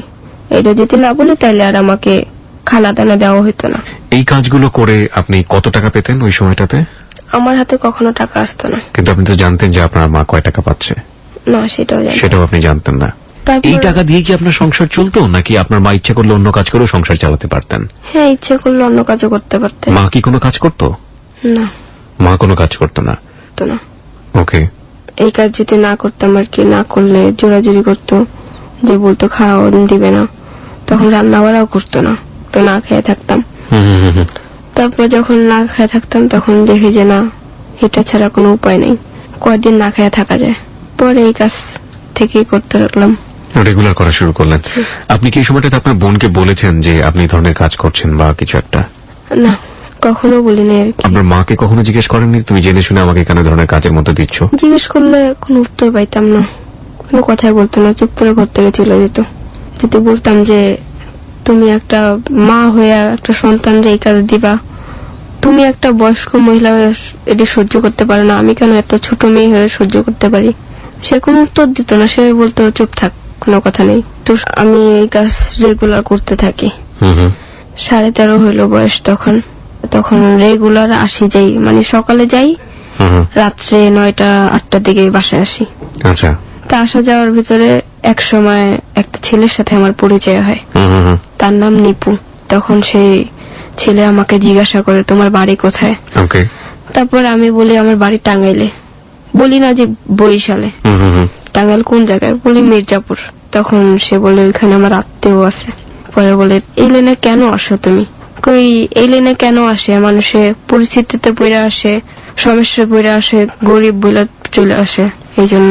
এই ছেলেটার নাম কি ছিল এই ছেলেটার নাম আরিফুল ইসলাম নিপু। যার সঙ্গে আপনার এই ধরনের কাজ করতে গিয়ে পরিচয় হয়? হ্যাঁ। ওকে। তখন তার সাথে আমার পরিচয় হয়, এরকম আর দেখা হয়। সে আমাকে একদিন বাসা পর্যন্ত আগায় দিয়ে আসে রিক্সায় চড়ে। হুম হুম রিক্সায় চড়ি, সে চড়ে আর তার একটা বন্ধু আর আমি, তিনজন এক রিক্সায়। তারপরে এক রিক্সায় যাইতেছি আর বলতেছে আমাকে, মুন্নি তুমি কি বিয়ে শাদী করবা কিনা? পরে আমি বলি হ্যাঁ, মেয়ে যেতে হইছি, বিয়ে করতেই হবে। পরে এটা বলছি আবার যে এখন যদি কাউকে বিয়ে করি, তাকে যদি না বলি তখন তো আমাকে আল্লাহ জীবনও ক্ষমা করবে না, কারণ আমি বিয়ের আগে সবাইকে সব জিনিস দিয়ে দিছি, একটা মেয়ের যা পাওনা থাকে। হুম হুম। তারপর সে এটা যে বলছে আমি যদি তোমাকে সব যাই না শুনে বিয়ে করি, তোমার মাকে যদি আমি খাওয়াইতে চাই, তখন কি তুমি আমাকে বিয়ে? তার আগে তো আপনার সঙ্গে এই ধরনের কাজ করেছে এই ছেলেটা। না, সে আমার সাথে কখনো এইসব কাজ। তাহলে কিভাবে আপনার সঙ্গে পরিচয় হলো? সে আসতো, মেয়ে নিয়ে আসতো, গেস্ট নিয়ে আসতো। ওইখানে গেস্ট দিত? হ্যাঁ। তার মানে এক ধরনের দালাল, যেটাকে আমরা জি, বলি। জি। ওকে। পরে আমি বলছি ঠিক আছে, দেখি ভাইবা। আচ্ছা তুমি ভাইবা আমাকে জানাও। তারপর রেগুলার এরকম 2 দিন যাবত কথা হয়। সারাদিন যখন আসে তখন সে আমার ওই কবিরের বাসায় এসে বসে থাকে, আমার পাশে আমিও থাকি। দুইজনে মানে একসাথে লুডুস পাক করি, অনেক কিছু পাক শাক করা হয় সব বাসায়। মানে কবিরের বাসায় তখন আপনি কন্টিনিউয়াসলি যাচ্ছেন? জি। তখন আমি ওরে খাওয়াই দিই, ও আমাকে খাওয়াই দেয়, ভাত খাওয়াই দেয়। ছেলেটার বয়সের ডিফারেন্স কত ছিল আপনার সঙ্গে? 25। ওর তখন 25 জি। আর আপনার তখন 13-14। প্রায় আপনার দ্বিগুণ বয়স বলা যেতে পারে। জি। হ্যাঁ। ওকে। তারপর আস্তে আস্তে আমি একবার ওরে সবকিছু বললাম যে দেখো নিপু, তুমি তো আমার সবকিছু জানো না, তোমার জানা দরকার। পরে আমি একবার হাতে জিলে আইসা আমরা দুইজনে কথা বলি। কথা বলতে বলতে এরকমের অনেক রাত হয়ে যায়। তারপর আমি বলতেছি যে আমার আম্মু তো আমাকে নিচে এই লাইনে দিছে। যে বলছে এই লাইনে দিছে, তখন ওর মনটা জানি কেমন হয়ে গেছে। কারণ আমি জানি যে ওর মনটা এটাই হয়েছে যে কোনো মেয়েকে কোনো মা আপন মা দিতে পারে এই লাইনে। তারপর বললাম তুমি কি সবকিছু যাই না শুনে কি আমাকে বিয়ে করবা?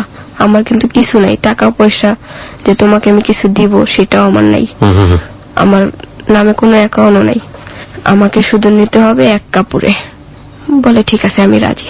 পরে আমি বলছি আমার কিছু ওয়াদা আছে, এই ওয়াদা যদি পূর্ণ করো তাহলে আমি তোমাকে বিয়ে করতে রাজি, তুমি আমাকে কথা দিবা? পরে বলছে কি কথা দিব বলো? পরে বলছে তুমি আমাকে আরবি পড়া শিখাবা আর বাংলা পড়া, এই 2টা শিখাবা। পরে বলছে ঠিক আছে, আমি তোমার কথা দিলাম, তোমার গাছ হইয়া আমি তোমার শিখাবো। আপনার এইটা শিখতে ইচ্ছে করতো কেন? আমার খুব ইচ্ছে যে কি সুন্দর পড়ালেখা করে, ইংলিশে কথা বলে। তারপরে ওদিনকার রাত্রে এরকম করে বাসায় গেলাম। যাওয়ার পরে একদিন আম্মুর সাথে আমি ঘুরতে গেছি। বয়স্ক লোক, সে তাকে আর কি দেখাইলো আম্মুরকে যে এই লোকটার সাথে যাবি একদিন নাইটে। সে ঠিক করলো নাইটের জন্য। একটা টাকা দেয় আম্মুকে, আগে নগদ টাকা দিয়ে দেয়, 5,000 টাকা দেয়, আর আমার হাতে দেয় 1,000 টাকা। পরে সেই টাকাটা আম্মুর হাতে আমি দিয়ে দিই। এই লোকটা কেন টাকা দিচ্ছে? মানে আগেকে কন্ট্যাক্ট করতেছে আমাকে নাইটে নেওয়ার জন্য। তারপরে ওইখান থেকে আসার পরে আমি আবার সকাল হইলো কবিরের বাসায় গেলাম। কবিরের বাসাতে আসতেছি, ওই সময় নিপুণের সাথে আবার কথা হইতাছে যে দেখো নিপুণ, সন্ধ্যার দিকে আমি তোমার সাথে দেখা করবো হাতিরঝিলে। পরে বলে ঠিক আছে তাহলে তুমি সন্ধ্যার দিকে আইসো। পরে ওইখান থেকে আম্মুরে বলছি আম্মু তুমি এখানে দাঁড়াও, আমি একটা গেস্টের সাথে কথা বলে আসি। পরে এটা বললে আমি ওইখান থেকে আম্মুরে ফাঁকি দিয়ে চলে আসছি। আমার নিয়ে ছিল না যে বয়স্ক লোকের সাথে যাব। আসার পরে ওর সাথে কথা বলতেছি, তুমি কি ভালোভাবে চিন্তা করে দেখছো তুমি আমার সবকিছু যাই না শুনে নিবা? কোনদিন কি আমারে খোটা দিবা না? পরে বলে না, জীবনও দিব না। এই কাহিনীটা যদি আমার অন্য কেউ সাথে হইতো তাইলে আমি কি করতাম? তুমি তো এক ঘরের বউ হইতা তখন। তো সেটা ভাইবাই আমি নিলাম তোমারে, তোমার কিছু হয় নাই সেটা ভাইবা।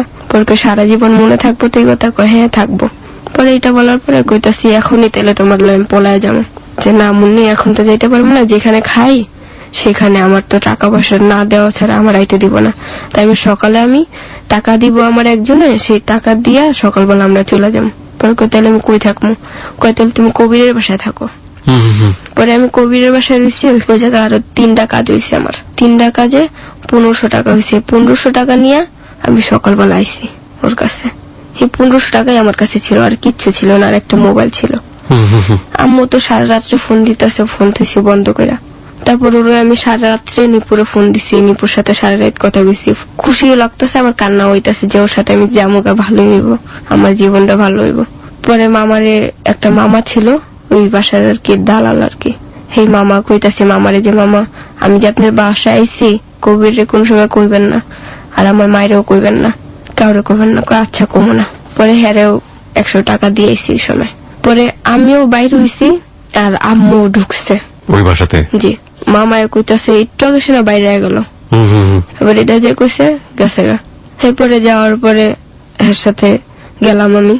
এরপর একটু কথা ছিল আমার। বলেন বলেন। মানে এর আগে একটা কথা মিস্টেক গেছে, মানে ছেড়ে যে আসছেন। বিয়ের কথাটা আব্বু যখন বলছিল মনে ছিল না, ওই বিয়েটা আর কি একটা ছেলের সাথে আর কি আমার বিয়ে ঠিক হয়েছিল। মানে আপনার বাবা ঠিক করেছিল? হ্যাঁ, 4 নাম্বার যে সে বিয়ে ঠিক করছিল। আচ্ছা, তারপর? সেই ছেলেকে আমি পছন্দও করছিলাম, তার সাথে আর কি আমার কিছু ভালোবাসা হয়েছিল। কিন্তু এমন পছন্দ না, তখন আমার অত বয়স ছিল না আর কি, যে কম বয়সী 12 বছর হবে। তখন যে তার সাথে আমার সম্পর্ক হয়, তার সাথে একটু কথাবার্তা বলি আর কি, হুন্ডায় ঘোরা হয় দেশের বাড়িতে যায়। সবাই আর কি দেখতে আসছে আমারে, তার বাবা মা সহ। তার টাকা চাইছে 1,50,000 টাকা চাইছে, আর স্বর্ণ চাইছে পুরা সাজায় দেওয়ার জন্য। হ্যাঁ, সাজায় দিতে গেছে জহির নাম আর কি ছেলেটার। জহির? জি। তারপর ওইটা দিয়ে আর কি একটুকে আর কি ওইটার কাহিনী। মানে ওই বিয়েটা আপনার হয় না? না।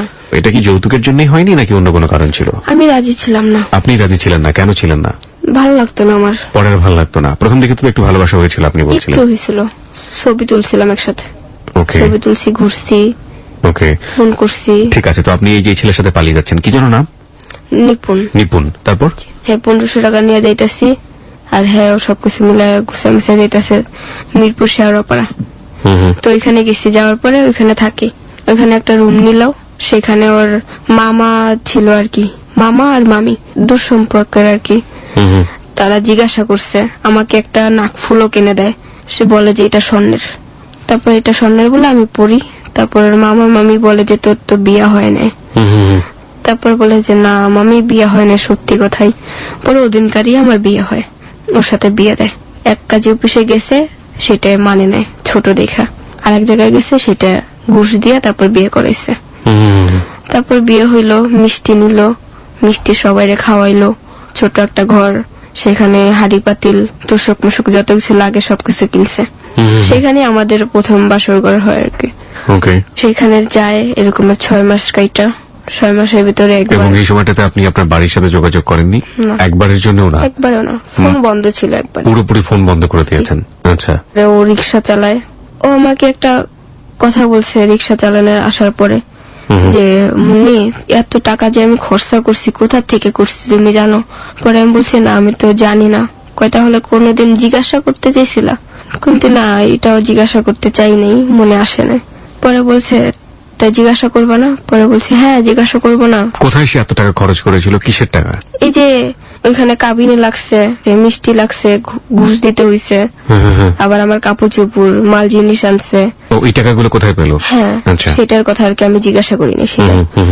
পরে যা বলছি হ্যাঁ আমি জিজ্ঞাসা করবো এখনই তোমাকে, তুমি এই টাকাগুলো কোথায় পেছো? পরে আমার বলছে শোনো মুন্নি, পৃথিবী উল্টা দেবে, কখনো এই কথাটা কাউরে বলবা না। এই জন্য আমি কাউকে এই কথাটা বলিনি এখন পর্যন্ত। ওর মায়ের একটা চেন, সেই চেনটাও চুরি করে নিয়ে যায় বিদেশ থেকে, ওর বাপ পাঠায়। সেই চেনটা একটু একটু করে কাইটা কেটা বিক্রি করে, বিক্রি করে সেটা দিয়ে চলে। তারপরে আমি বলছি এটা কি তোমার করা ঠিক হয়েছে? পরে বললো না ঠিক হয় না, তাতে আর কি করার। পরে এটা যে বলছে, পরে আর আমি কিছু বলি নাই। কখনো এই কথা বলবা না, আমার সুয়া কথা দাও। তাই আমি ওরে সুয়া কথা দিছিলাম। তারপর কাউরে বলি নাই। ওর মা আমাকে একবার জিজ্ঞাসা করছিল যে মুন্নি একটা চেন নিপুণ নিয়ে গেছে নাকি, এটা তুমি জানো? কই না আম্মা, ওই সব আমি জানি না। একসময় আমার আম্মুরে আমি ফোন দিই লুকায়া। 6 মাস পর? জি।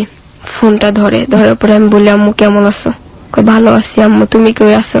কাঁদতাছে আর কি, ফোন ধরে আমার কণ্ঠ শুনেই। পরে কই আম্মু কান্নাকাটি করো না, তুমি খাওয়া দাওয়া করছো, ফেরদৌসী কেমন আছে?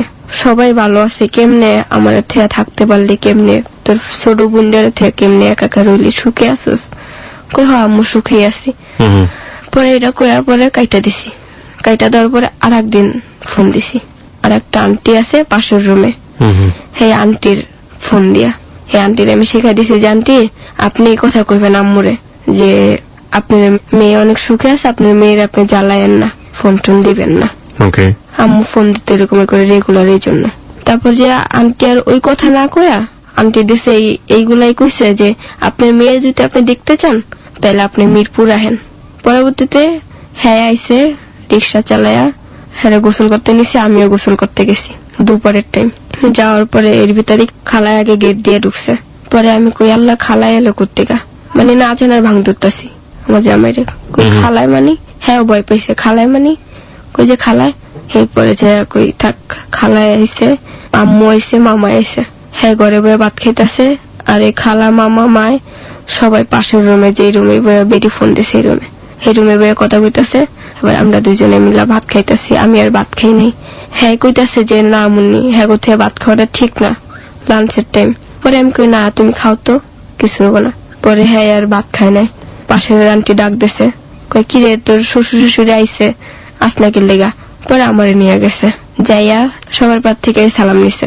নেওয়ার পরে এনে চা বিস্কুট আনলো, ফেরদৌসিরে খাওয়াইলো, সবাইরে খাওয়াইলো। পরে এখন আমার আম্মু কইতাছে চল আমগো বাসায় বেড়াইতে চল। পরে আমরা আবার কই গেলাম, বেড়াইতে গেলাম আমার বাসায়।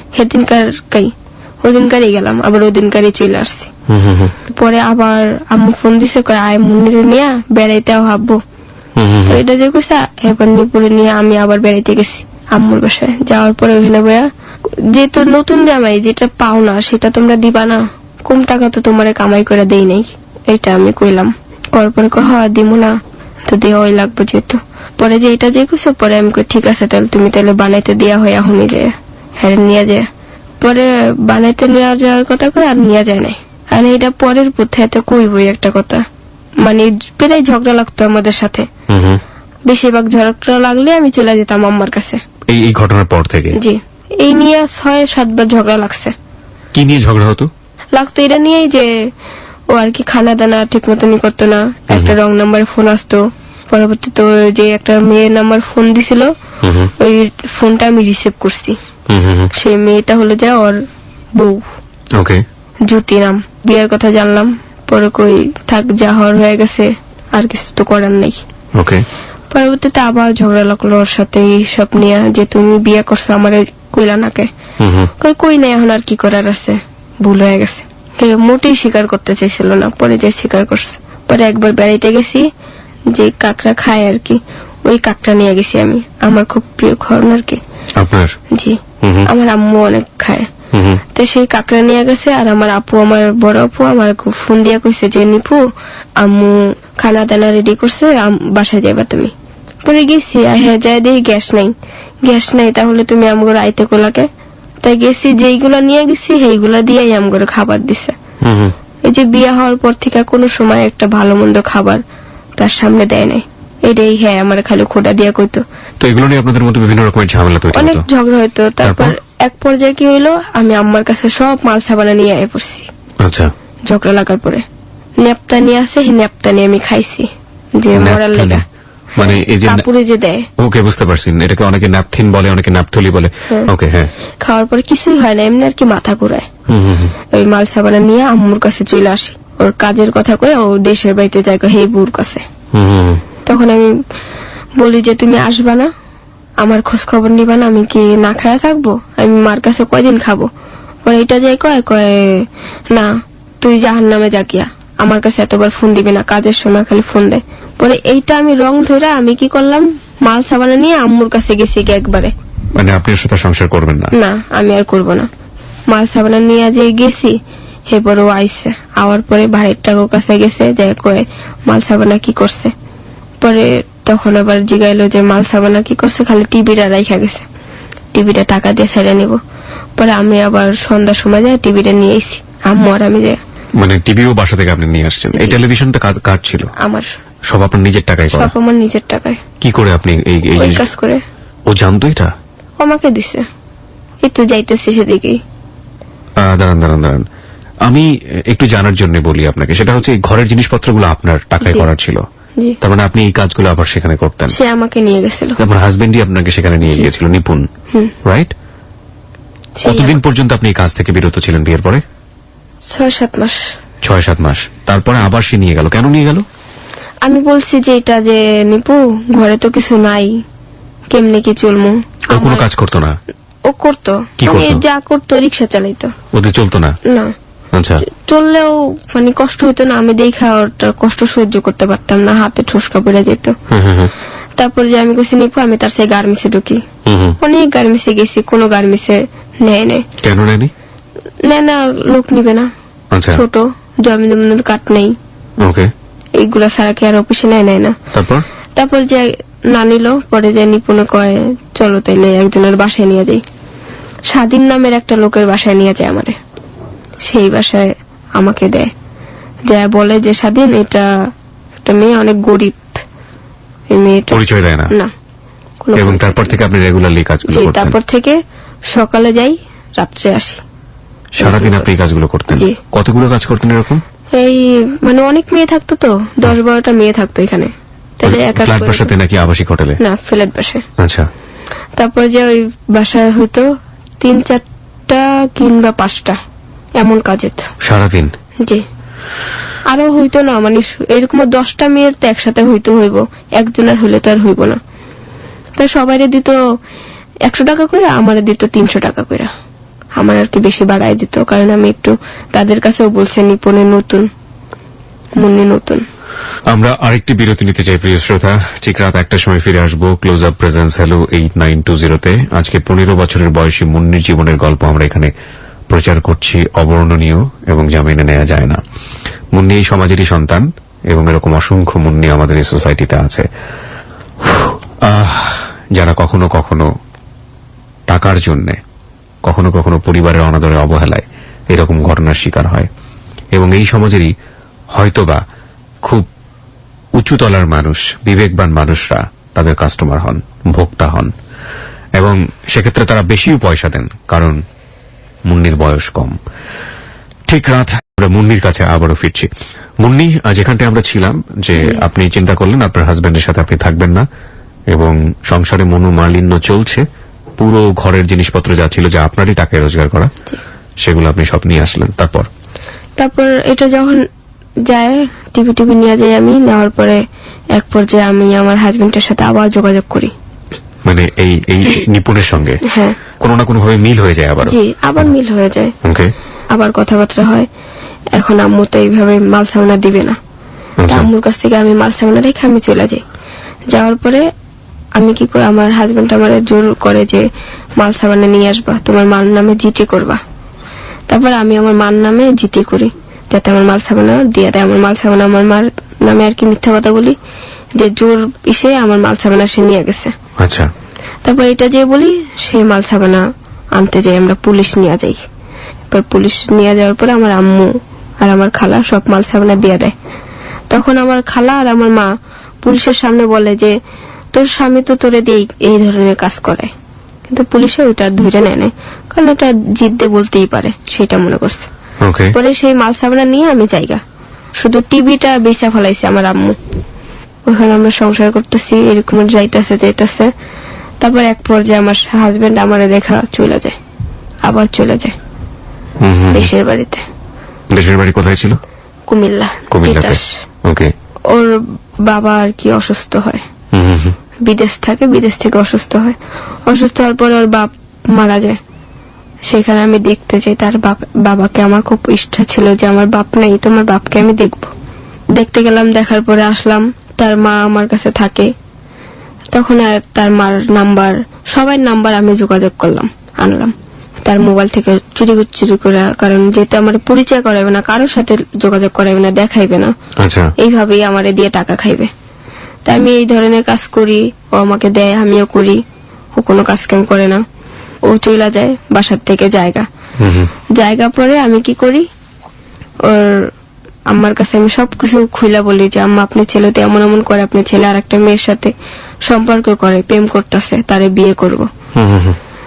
তখন আবার এই মেয়ের সাথে আবার সম্পর্ক শুরু হয়। কোন মেয়েটা? এখন যাকে বিয়ে করছে। পরে সে আরেকটা বিয়ে করেছে আপনাকে থাকা অবস্থায়? আপনি থাকা অবস্থায় বিয়ে করেছেন আপনাকে ডিভোর্স দিয়ে? থাকা অবস্থায়। থাকা অবস্থায় আরেকটা বিয়ে করলো? জি। আপনি জানলেন কিভাবে? মানে ওই যে চলে গেল না, চলে যাওয়ার পরে ও আসছে, অনেক বাজার সদাই নিয়ে আসছে, মাছ নিয়ে আসছে, মুরগি নিয়ে আসছে, পোলাও বিরিয়ানি এটি কইতাছে আমার রান্না করতে। তারপরে আমি রান্না করতেছি। এক সময় ও ঘরে বসে বসে সবাই রে ওই মায়ারে মেসেজ পাঠাইতেছে যে তুমি ফোন দিও না, আমি আমার আম্মার বাসায় আসছি, আম্মা দেখলে সমস্যা হইব, এগুলো লেখা লেখা পাঠাইতেছে। এর ভিতরেই আমার বান্ধবী আবার দেখালাইছে, বান্ধবী আমার লগে থাকে এই জন্য। তো ও তো চলে গেছে, এই জন্য একা একা থাকতে পারি না, একা ঘরে, এই জন্য থাকে। তাই সেটা যখন দেখছি এর ভিতরে কারেন্ট চলে গেছে। কারেন্ট যাওয়ার পরে আমি আবার দেখলাম ওই ফোন আসছে, মেয়েটাই ফোন দিছে। সালাম দিলাম, পরে নিল, নেওয়ার পরে জিজ্ঞাসা করতেছি কে আপনি? পরে বলে আপনি কে? পরে আমি বলছি আমি কে মানে আমার হাজবেন্ডের ফোনে ফোন দিয়ে আপনি জিজ্ঞাসা করেন আমি কে। পরে কয় আপনার হাজবেন্ড, তাহলে এতদিন যে আমার সাথে ছিল? পরে বলছি ছিল মানে কি? সে আর কি আমারে বলতেছে এটা যে আজকে 9 মাস ধরে তার সাথে বিয়ে হয়েছে। তারপর আমি এটা শুই না, রান্না বাড়ার সাইডে চলে আসছি। আমি এত কষ্ট পাইছি বলার মতন না, সে আমাকে রেখা বিয়ে করতে পারলো। পরে আমি সেই লাউড টিস্যুপেপার দিয়া তারপরে আমি আসছি ঘরে, যে আরেকবার বলো তো আপু কি করছে, আজকে কয় মাস ধরে তোমার সাথে বিয়া? তারপর সে বলতেছে, আবারও বলতেছে যে আজকে 9 মাস ধরে আমার সাথে বিয়ে হয়েছে। তারপর ঘরে আসি, আসার পরে তাকে আমি বলি যে দেখো আপু তুমি আমাকে রেখা বিয়ে করতে পারলা?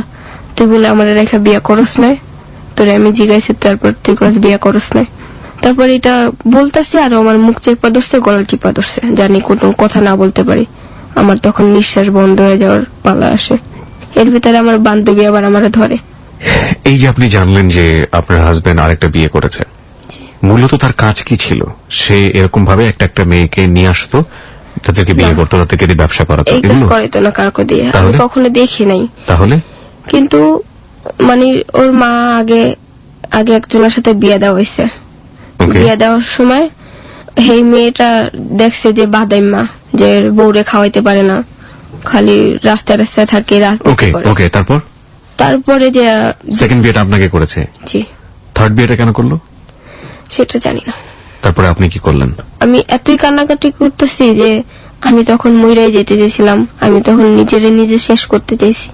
বডি নিয়ে কইছে নিজের গলায় নিজে খুব দিমু, তুই যদি এরকমের কাজ করে থাকস। পরে আমি একবারে ধুয়ে নিছি যে বিয়ে করছে। পরবর্তীতে রাত্রে তো সবাই জানলো, ভাড়াটিয়া বাড়িতে কি হইতে পারে সবাই জানলো। এবার একটা বেড়া ছিল, ওই বেড়াও আর কি বেড়াও ভালো না, বেড়া আর কি তারে পাম দিছে। পাম দেয়া কইতাছে যে তুমি, আমি আবার বলতেছি যে এই তাহলে এই মেয়েটা কে? তাইলে এই মেয়েটা যদি তোর বউ না হয় তাহলে এই মেয়েটা কে হইতে পারে? তোর ফোনে কেন ফোন দিব? পরে আমারে কইতাছে যে এই মেয়েটা আমার বন্ধু। কই বউ থাকতে আবার বন্ধু দিয়া কি করস? এই মানে তুই তার এইভাবে কইতাছি আমি আরে। পরে এটা যে কইতাছি, পরে যে কয় ওর কাছ থেকে আর কি টাকা আইন নেই না আমি আর কি চলি। তার মানে তুই একটা মেয়ের কাছ থেকে টাকা আইন নেই না চলস? কয় না আসলে কি ভাইয়া, সব কথা বাদ, মানে এই কথা না, তুমি যেটা শুনছো যে বিয়ে হয়েছে না, ওই এমনি বলছে তোমার রাগানোর জন্য। কই রাগানোর জন্য মানে? তাহলে তুই এখন কথা কবি মায়ের লগে যে আমারে তোমার বিয়া করি নাই, মিশা কথা, তুমি আমার বন্ধু। তো যাই হোক কেটে যাই কইছে। করার পরে আমি আবার শুনলাম, শোনার পরে আমার মানে শুনাইলো এইভাবে যে কথা কইতাছে না কিন্তু মোবাইলে, সে কথা না কই এমনি শুনাইতাছে যে তুমি এই মোবাইলে কেন ফোন দিছো, আমার বউর সাথে এই ধরনের কথা কেন কইছো। ওই লোকটা আবার শিখাই দিছে যে আমি বলমু আমার কথা, তার কথা আমি আবার বিশ্বাস করতাম যে হয়তো হ্যাঁ সে আমার শুনাইতেও পারে। পরে এটা শুনে আমি আবার বললাম ঠিক আছে, তার কথা ধরে নিলাম, বিশ্বাস করলাম। যাক ভালো, বিশ্বাস করার পরে এখন পরবর্তীতে দেখি ওই মেয়েটার সাথে আমার হাজবেন্ড কোনো কথা বলে নাই। ফোন দিছি আবার, তারপর ফোন দেওয়ার পরে বলে যে না আমার সাথে তো কখনো কোনো কার সাথে কথা হয় নাই। বলছি নিপুণীকে এই কথা বলছে? কয় না আমাকে বলে নাই। পরবর্তীতে ওর বড় বোন বলে, মেয়েটার বড় বোন, যে মুন্নি আপনি কি সত্যি আপনার সাথে বিয়ে হয়েছে? পরে আমি আবার হ্যাঁ বলছি যে আমার বিয়ে হয়েছে আজকে 2 বছর বয়স, আর বিয়ে যে হয়েছে আমার একটা বাচ্চা আছে, মিশা কথা বলছি আর কি, যে আমার একটা বাচ্চা আছে। তারপর একটা বাচ্চা আছে সেটা বলছে যে হ্যাঁ আমার বাচ্চা ছিল, আমার একটা বাচ্চা নষ্ট করা হয়েছে, সেটা আর কি বলা হয়নি। মানে সেই মেয়ের সাথে কথা বলতেছি যে হ্যাঁ আমার 2 বছর বয়সের মেয়ে আছে, আমাকে রেখে মেয়ে তার সাথে আপনার সাথে বিয়ে করছে। পরে বলে সত্যি কই? হ্যাঁ। পরে বলে এই কয়দিন আগেও রাত্রেবেলা আমার কাছে ছিল। পরে আমি বলছি হ্যাঁ থাকতে পারে, আমার কাছে আসে না আজকে 6 দিন ধরে আর কি। তারপর যখন 6 দিন ধরে আসে না, পরে বলছে ঠিক আছে 6 দিন আমার কাছে ছিল। তারপর এটা যখন দেখছে, পরবর্তীতে রাত্রেবেলা সারা রাত্রে আমি কিছু খাই নাই, না খাইয়া কানতে কানতে ঘুমাইতেছি, নাক মুখ ফুলে গেছে, আমার সাইডে আবার ব্যথা আছে, অ্যাপেন্ডিক্স সাইড বলে, সাইডে ব্যথা উঠছে, নিঃশ্বাস বন্ধ হয়ে যেতেছে, এত ব্যথা উঠছে, খালি পেটে থাকতে পারি না। ও জানে যাই না শুই না আমার ইয়াটা করে না যে মনে তোমার সাইডে ব্যথা, তুমি ভাত না খেলে তো তোমার পেটে ব্যথা উঠবে, তুমি আসো খাইতে আসো, কিন্তু আমাকে একবারও ডাকে না, ও একা একা খাইতে বসছে। কিন্তু ও যে অসুস্থ হয়েছে, অসুস্থর সময় আমি ও বমি করছে, সেই বমি করারটিও আমি হাতে নিছি। তারপরে সকালবেলা ও কি করলো, চলে গেছে। তার পরবর্তীতে আমি সকাল হওয়ার পরে আমি আমার বান্ধবীরে বলতেছি চলো আম্মুর বাসায় যাবো, আমার অনেক খারাপ লাগতেছে, আম্মার বাসায় গেলে আমার শরীর ভালো হয়ে যাবে, অসুস্থ ভালো হইব। পরে গেছি, যাওয়ার পরে ওই সময় আমি খাই নাই কিছু, যাওয়ার সাথে সাথে আম্মুরও সব কিছু খুইলা কইছি যে আম্মু আমার রেখে বিয়ে করছে, আমি এখন ওরে ডিভোর্স দিব। পরবর্তীতে ওরে আমি সেই সকাল 11টা বাজে ওরে আমি ডিভোর্স দিয়ে দিই। ডিভোর্স পেপার আগেই সাজানো ছিল, কারণ আরো একবার চেয়েছিলাম ডিভোর্স দেওয়ার জন্য, কিন্তু আপনি দেননি তখন? কিন্তু আমি তখন দেইনি। ওকে, কত সালে ডিভোর্সটা দিলেন? 15 বছর। 15 বছর মানে কোন সালে? এখন কি সাল চলতেছে সেটা সঠিক জানা নেই। 2014 চলতেছে? 14, হ্যাঁ হ্যাঁ 2014 সালে। এই বছরই ডিভোর্স দিয়েছেন? কয় মাস আগে দিয়েছেন? 2 মাস। 2 মাস আগে দিয়েছেন। ওকে, তারপর সকালবেলা ডিভোর্স দেই 11টা বাজে, তখনও মনে হয় না যে আমি কি একটা কাজ করতেছি। তারপর আমি সেই স্বামীর কাছে ফোন দেই, সেই হাজবেন্ডের কাছে ফোন দেই, তারপর তাকে আমি বলতে পারি না, কারণ অনেকদিন সংসার করছি, ওরে আমি সবচেয়ে ওরেই বেশি ভালোবাসছি। ওই জহির টহির যে বলে কাউকে বাসি না এরকমের, তো এরকম করে ফোন টোন দিয়া বলি যে তুই আমার রেখে কেমনে বিয়ে করলি, তোরে আমি ডিভোর্স দিয়ে দিছি। তারপর ওর মায়েরও জানাই যে আম্মা আপনার ছেলেকে আমি ডিভোর্স দিয়ে দিছি, আপনার পথের কাটা আমি দূর হয়ে গেছি। ওর মামা মামি সবাইরে জানাইছি, কিন্তু ডিভোর্স পেপারটা এখন পর্যন্ত ওর হাতে দেওয়া হয় নাই। কেন হাতে দেননি? দেনি, ওর সাথে তেমন করে দেখা হয়নি, আর আমার নিয়ত নাই এখনো যে ওরা আমি ডিভোর্স দিয়ে দিব, সেটা হয় নাই। কিন্তু এখন আজকে দেওয়ার কথা ছিল, কিন্তু আজকে দিতে পারি না, এখানে আসছে এই জন্য। মানে পেপারটা এখনো তার কাছে পৌঁছাননি, তাই তো? জি। আপনি একটু আগে আপনার এই হাজবেন্ডের ছবি আমাদের ফেসবুকে দিয়ে দিতে বলছিলেন, কেন বলছিলেন? কারণ আমি চাই এই ছবিটা দেখা অনেক মেয়ে দেখবে, অনেক ছেলে দেখবে, দেখা হয়তো কেউ তাকে চিনতে পারবে, চিনতে পাইরা যদি হয় অনেক বড় লোকের মেয়েদের সাথেও সম্পর্ক করে, প্রেম করে এখনো ওই বউকে রাখাও। তা আমি আশা তারা যেন সতর্ক হয়, তারা যেন হ্যাঁ সতর্ক হয়। আমি এই ছবিটা দিতে চাই এই জন্যই যে কোনো মেয়ের জীবন যাতে আর কখনো নষ্ট না করতে পারে, সবাই যাতে ওর মুখোশটা জেনে দেখতে পারে। আপনি আপনার মার কাছে আপনি ফিরে আসলেন, তারপর কি হলো আপনার?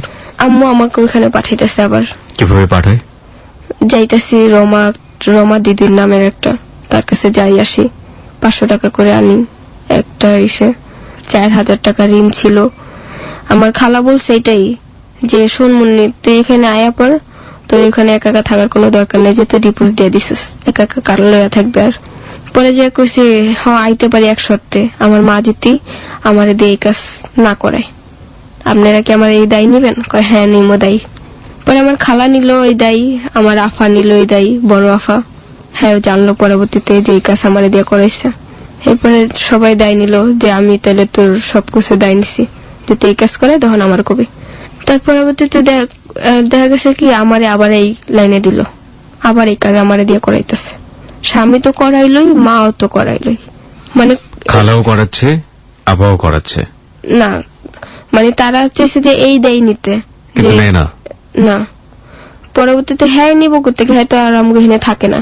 আমি যেটা বলছিলাম যে আপনি বলছিলেন যে আপনার খালা আপনার দায় নিতে চায়, আপনার বড় আবা আপনার দায় নিতে চায়, মানে আপনাকে দায়ী মানে দেয় মানে সেটা না, তাহলে মানে এইটাই যে আমার আম্মা যাতে এই কাজ আমাকে দিয়ে না করাইতে পারে। সেই রিস্ক কেউ নিতে পারছে না, সেই নিছে, আমার খালা নিছে আর আমার আপু নিছে। কিন্তু সেটা কি তারা থামাইতে পারছে? না, থামাতে পারে নাই। কারণ তারা সবাই দেশে, তারা তোর কেউ ঢাকা থাকে না। কয় টাকা রোজগার করেন আপনি প্রতি মাসে এই কাজ করে? প্রতি মাসে না, সপ্তাহে, 1 মাসের ভিতরে 2 সপ্তাহ এরকম যাওয়া হয়। 500 টাকা করে আনা হয় প্রতিদিন। 500 করলে তো 1 মাসে তো অনেক টাকা হয়। এই টাকা দিয়ে চাল ডাল ভাত বাসা ভাড়া? না, এটা আমার টাকা দিয়ে না। কার টাকা দিয়ে? আম্মুর টাকা দিয়ে। আম্মু সুদ খায়, মানে টাকা লাগায়, টাকা লাগাইলে এখান থেকে সুদ আসে। আপনার মার টাকায় টাকা হয়। 4টা হাজবেন্ড। আপনি কি এখন বুঝতে পেরেছেন যে কেন এটা ছিল? আপনি তো ছোটবেলায় বুঝতেন না। এখনো এটা আমি বুঝতে পারি নাই। এখনো বুঝতে পারেননি? আপনার মা আপনার মতোই এই কাজের সাথে জড়িত? জি, এখনো হয়। আমি এখানে যখন আসব, এখানে আসার 2 দিন আগে না, আমাকে যখন 3য় দিন আমাকে যখন ভাইয়া ফোন দিছে, তখন আম্মু শুনছে যে আমি ভাইয়ার সাথে এখানে আসবো, কথা বলবো। তো আমার আম্মু আমার জন্য সকালে খাবার রাখে নাই, কারণ এই কথাগুলো বইলা দেবো। এই জন্য বলছে, তুই এই কথাগুলো যদি বইলা দাস তাহলে তোরে আমি খাইতে দেব না। আপনার বড় বোনকে তো আপনার মা এইসব কাজের মধ্যে নেয়নি? দিছিল। তারপর তো যাইতেছে সেখানে আর কি। হ্যাঁ, বলেন প্লিজ। তারপরে এখানে যেত যাইতাছে আর আইতেছে। এখন খালার কাছে আমি কইছি যে, খালা দেখো, তুমি তো কইছো, এখন তো তোমার বোনে আবার হেই লাইনে আমারে দিতেছে, এখন হেটা কি করবা?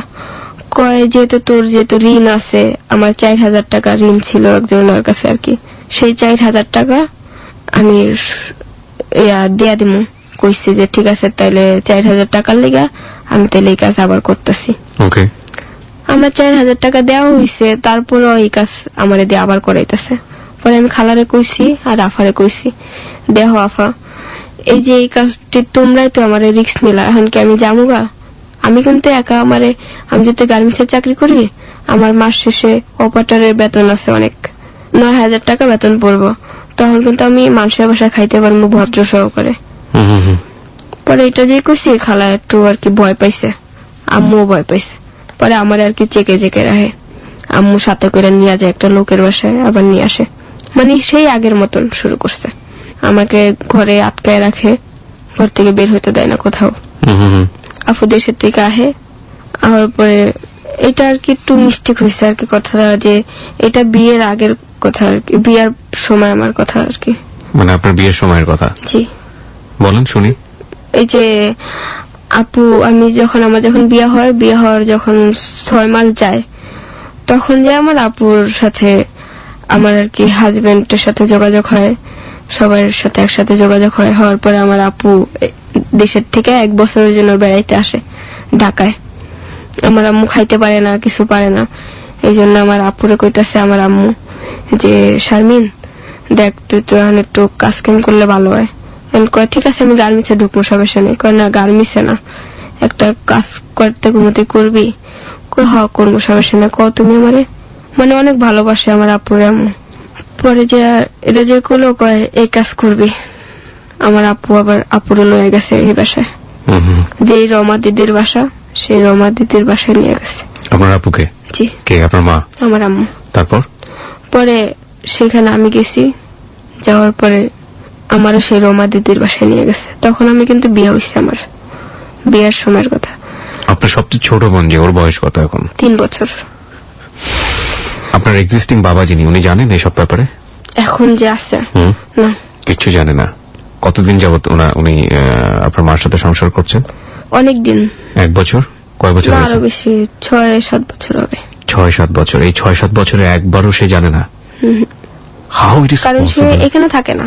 কই থাকে সে? দেশে থাকে, বড় বোর কাছে। তার এটা দ্বিতীয় বিয়ে? জি। সে কি তার ছোট মেয়েটাকে ভালোবাসে? তার যে মেয়েটা হয়েছে, ভালোবাসা কি, এমনি ভালোবাসে মুখ থেকে আর কি, কিন্তু কখনো একটা কাপড় যে কিনা দিবে সেটা এখনো দেয় না। আর আমার মাকেও কখনো কাজ করে খাওয়ায় না, আর উল্টা আমাদের কাছ থেকে টাকা নিয়ে নিয়ে চলতো সে আর কি। আপনি হ্যালো 8920 তে কেন আপনার জীবনের গল্প বলতে চাইলেন? আমি এই জন্যই বলতে চাইছি যে আমার এই কষ্টটা রাখার মতন না, মানে রাখতে পারতেছি না। কারণ ডিভোর্স দেওয়ার পরে আমার হাজবেন্ডের কাছে আমি ছিলাম 1 রাত, যে স্বামী স্ত্রীর যে সম্পর্ক হয় সেটা ছিলাম, যে যে আমি আমার হাজবেন্ডকে এত ভালোবাসি। আপনার হাজবেন্ডকে আপনি ভালোবাসেন, ঠিক আছে। এছাড়া এই যে আপনি পুরো জীবনের গল্পটা এখানে বললেন, আপনার যে পেশাতে আপনার মা বা আপনার পরিবার আপনাকে নিয়ে গেছে সেই পেশা সম্পর্কে বললেন, সবকিছু কেন বললেন? এই কারণে বলছি যে কোনো মা যাতে তার মেয়েকে এই সব পথে না দেয়। আপনি আপনার ভবিষ্যৎ নিয়ে কোনো স্বপ্ন দেখেন? প্রত্যেকটা মানুষের থাকে না যে একটা স্বপ্ন থাকবে। আমার স্বপ্ন এটাই যে আমার হাজবেন্ড যদি আমার কাছে কোনোদিন ফিরে আসে, সেটা আমার একটাই স্বপ্ন যে আমার একটা সংসার হবে, একটা বাচ্চা হবে, একটা ঘর হবে। এটাই আমার স্বপ্ন যে আমি আমার স্বামী সন্তান নিয়ে সুখে থাকতে চাই। এখন আর আমার কোনো এইসব ধরনের ইয়া নাই। যদি ফিরে আসে আমার হাজবেন্ড তাহলে।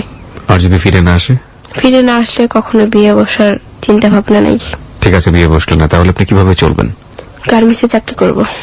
এই পেশা থেকে বেরোতে ইচ্ছে করে না? এই পেশায় যাইতেই মন চায় না। যখনই যাই বিশ্বাস করবেন না, এত কষ্ট লাগে বলার মতন না, যে কষ্টটা রাখতে পারি না, খুব খারাপ লাগে। তারপরে যাইতে হয়, না গেলে কি করবো, আর চলতে পারি না, খাইতে পারি না। তাই আমি আশা করছি আমার আম্মুর কাছ থেকে আমি আবার চলে যাব, আবার চলে যাই আমার সেই বান্ধবীর কাছে থাকবো। This is the story of life. এটা হচ্ছে জীবনের গল্প। এই জীবনের গল্প শুনে বেশ অদ্ভুত অদ্ভুত ফিলিংস এর মধ্য দিয়ে আমরা অনেকেই যাচ্ছি এখন, যারা রেডিওতে কান পেতেছে। অনেকে হয়তো ভাবছেন যে আল্লাহ মেয়েটার চাইতে আমাদের অনেক ভালো রেখেছে। অনেকেই হয়তো এই মুন্নির মধ্যে নিজেকে খুঁজে পেয়েছেন, জীবনের কোনো অতীতকে খুঁজে পেয়েছেন, কিংবা মুন্নির মতোই হয়তো বা অনেকেই আজকে শুনেছেন, তারা হয়তো মুন্নিকে সবচেয়ে আপন ভাবছেন, কারণ মুন্নির জীবনের গল্পের সাথে তাদের জীবনের গল্প অনেকখানি মিলে গেছে। আমি যেই ভদ্রমহিলা সম্পর্কে আজকে ও বলে গেল মা, তাই না, এবং মা তাকে পেশাতে নিয়ে এসছে বা কিছু একটা, তারও হয়তো একটা জীবনের গল্প আছে, এবং সেই জীবনের গল্প তার জায়গা থেকে অসংখ্য লজিক আছে।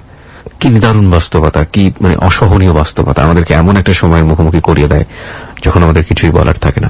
হ্যালো 8920 ধরনের জীবনের গল্প প্রচারের পর বিভিন্ন রকমের রেসপন্স আছে, বিভিন্ন রকমের রেসপন্স। কেউ আর্থিক সাহায্য করেন, কেউ সরাসরি এখানে উপস্থিত হন গেস্টকে বিয়ে করার জন্য, কেউ জমি পর্যন্ত লিখে দিতে চান, এরকম গেস্ট আমরা পেয়েছি। কিন্তু দুঃখের বিষয় হচ্ছে আমরা এই জায়গাগুলোতে খুব বেশি ভরসা করতে পারি না। ভরসা করতে পারি না এই কারণে যে আমরা যখন জাস্টিফিকেশনে যাই, একটা লম্বা সময় ধরে দেখার চেষ্টা করি যে আসলেই তিনি চান কিনা। এই যে ইমোশনটা, যে গল্পটা শোনার পরে এই মুহূর্তে আপনার মনের মধ্যে যে ইমোশনটা জেগেছে, সেটা আরেকটা গল্পের কাছে গিয়ে হারিয়ে যায়। আর দুটো গল্পের পরে অনেকেই মুন্নিকে ভুলে যাবে। এর আগে যে দুটো গল্প গেছে, সেই দুটো গল্পের অতিথির জীবনকে আপনি হয়তো আজকের গল্পের কাছে এসে ভুলে গেছেন। আমরা শুনে যেন ভুলে না যাই। আমরা যদি ভুলে না যাই, আমরা যদি এই যে এতগুলো জীবনের গল্প প্রচার হয়েছে, এর মধ্যে একজন বা দুজনকে যদি নিজের জায়গা থেকে খুব শক্তভাবে কিছু করতে পারতাম, হেল্পের জায়গা থেকে, ভালো লাগার জায়গাটা থেকে, ভালোবাসার জায়গাটা থেকে, তাহলেও সমাজের জন্য অনেক বড় কিছু করা হয়। কিংবা যদি কিছু নাই বা করতে পারি, একটা মুন্নির জীবনের গল্পকে উপযোগ্য করে যদি এটা চিন্তা করি যে আমার সমাজে এরকম কোনো মেয়ে আছে কিনা, বা আমি যে কমিউনিটিতে বসবাস করি সেই কমিউনিটিতে এরকম কোনো মেয়ে আছে কিনা যে লেখাপড়া করতে চায়, যে পড়াশোনা করতে চায়, ভালোভাবে বাঁচতে চায়, যার শখ হচ্ছে আরবি পড়া, যার শখ হচ্ছে বাংলা পড়া, যার শখ হচ্ছে ইংরেজি পড়া, সে ইংরেজিতে কথা বলতে চায়, শিক্ষিত হতে চায়, এটাই তার শখ ছিল। জীবনে সে স্বামীর কাছ থেকে কিছু চায়নি এই তিনটা জিনিস ছাড়া। এই ধরনের মানুষদেরকে একটু সুযোগ করে দেয়া, বাঁচার সুযোগ করে দেয়া, মানুষের মতো বাঁচার সুযোগ করে দেয়া। আর এদের কাছে যারা কাস্টমার হয়ে যান পকেটের বেশি বেশি পয়সা নিয়ে, তাদের রুচিবোধটাকে একটু ভালো করা এই অর্থে যে আপনি যখন এই কাজটা করছেন, একাধারে আপনি অপরাধ করছেন, একজন মানুষের জীবন নষ্ট করার জন্য আপনি সুযোগ দিচ্ছেন। মা তো মার জায়গা থেকে যেটা মা করছেন সেটা তো চরম গর্হিত অন্যায়, কারণ মাকে এই কাজ করা মানায় না। কিন্তু মা এই ধরনের কাজ করতে পারে বিকজ আপনি এই সুযোগটা দিচ্ছেন। কারণ মুন্নি, কি বলার আছে আমাদের শ্রোতা যারা আপনাকে এতক্ষণ শুনলো, তাদের উদ্দেশ্যে কিছু বলার আছে আপনার, আপনি যেটা বলতে চান? আমার বলা একটাই, যে যেটা একটু আগে বললাম, যে আমার কোনো মা যাতে তার সন্তানকে এরকম খারাপ পথে না দেয়, আর কোনো বাবা যাতে তার সন্তান রেখে চলে না যায়। আপনাকে যদি কোনো লিসনার চায় আপনাকে লেখাপড়া করাতে, হ্যাঁ, এবং কোনো হেল্প করতে যদি চায়, আপনি করবেন সেটা? আপনি সেই সুযোগ নেবেন? হ্যাঁ, করব। ওকে, আর কিছু বলার আছে লিসনারদেরকে? আর কিছু বলার নেই, কিন্তু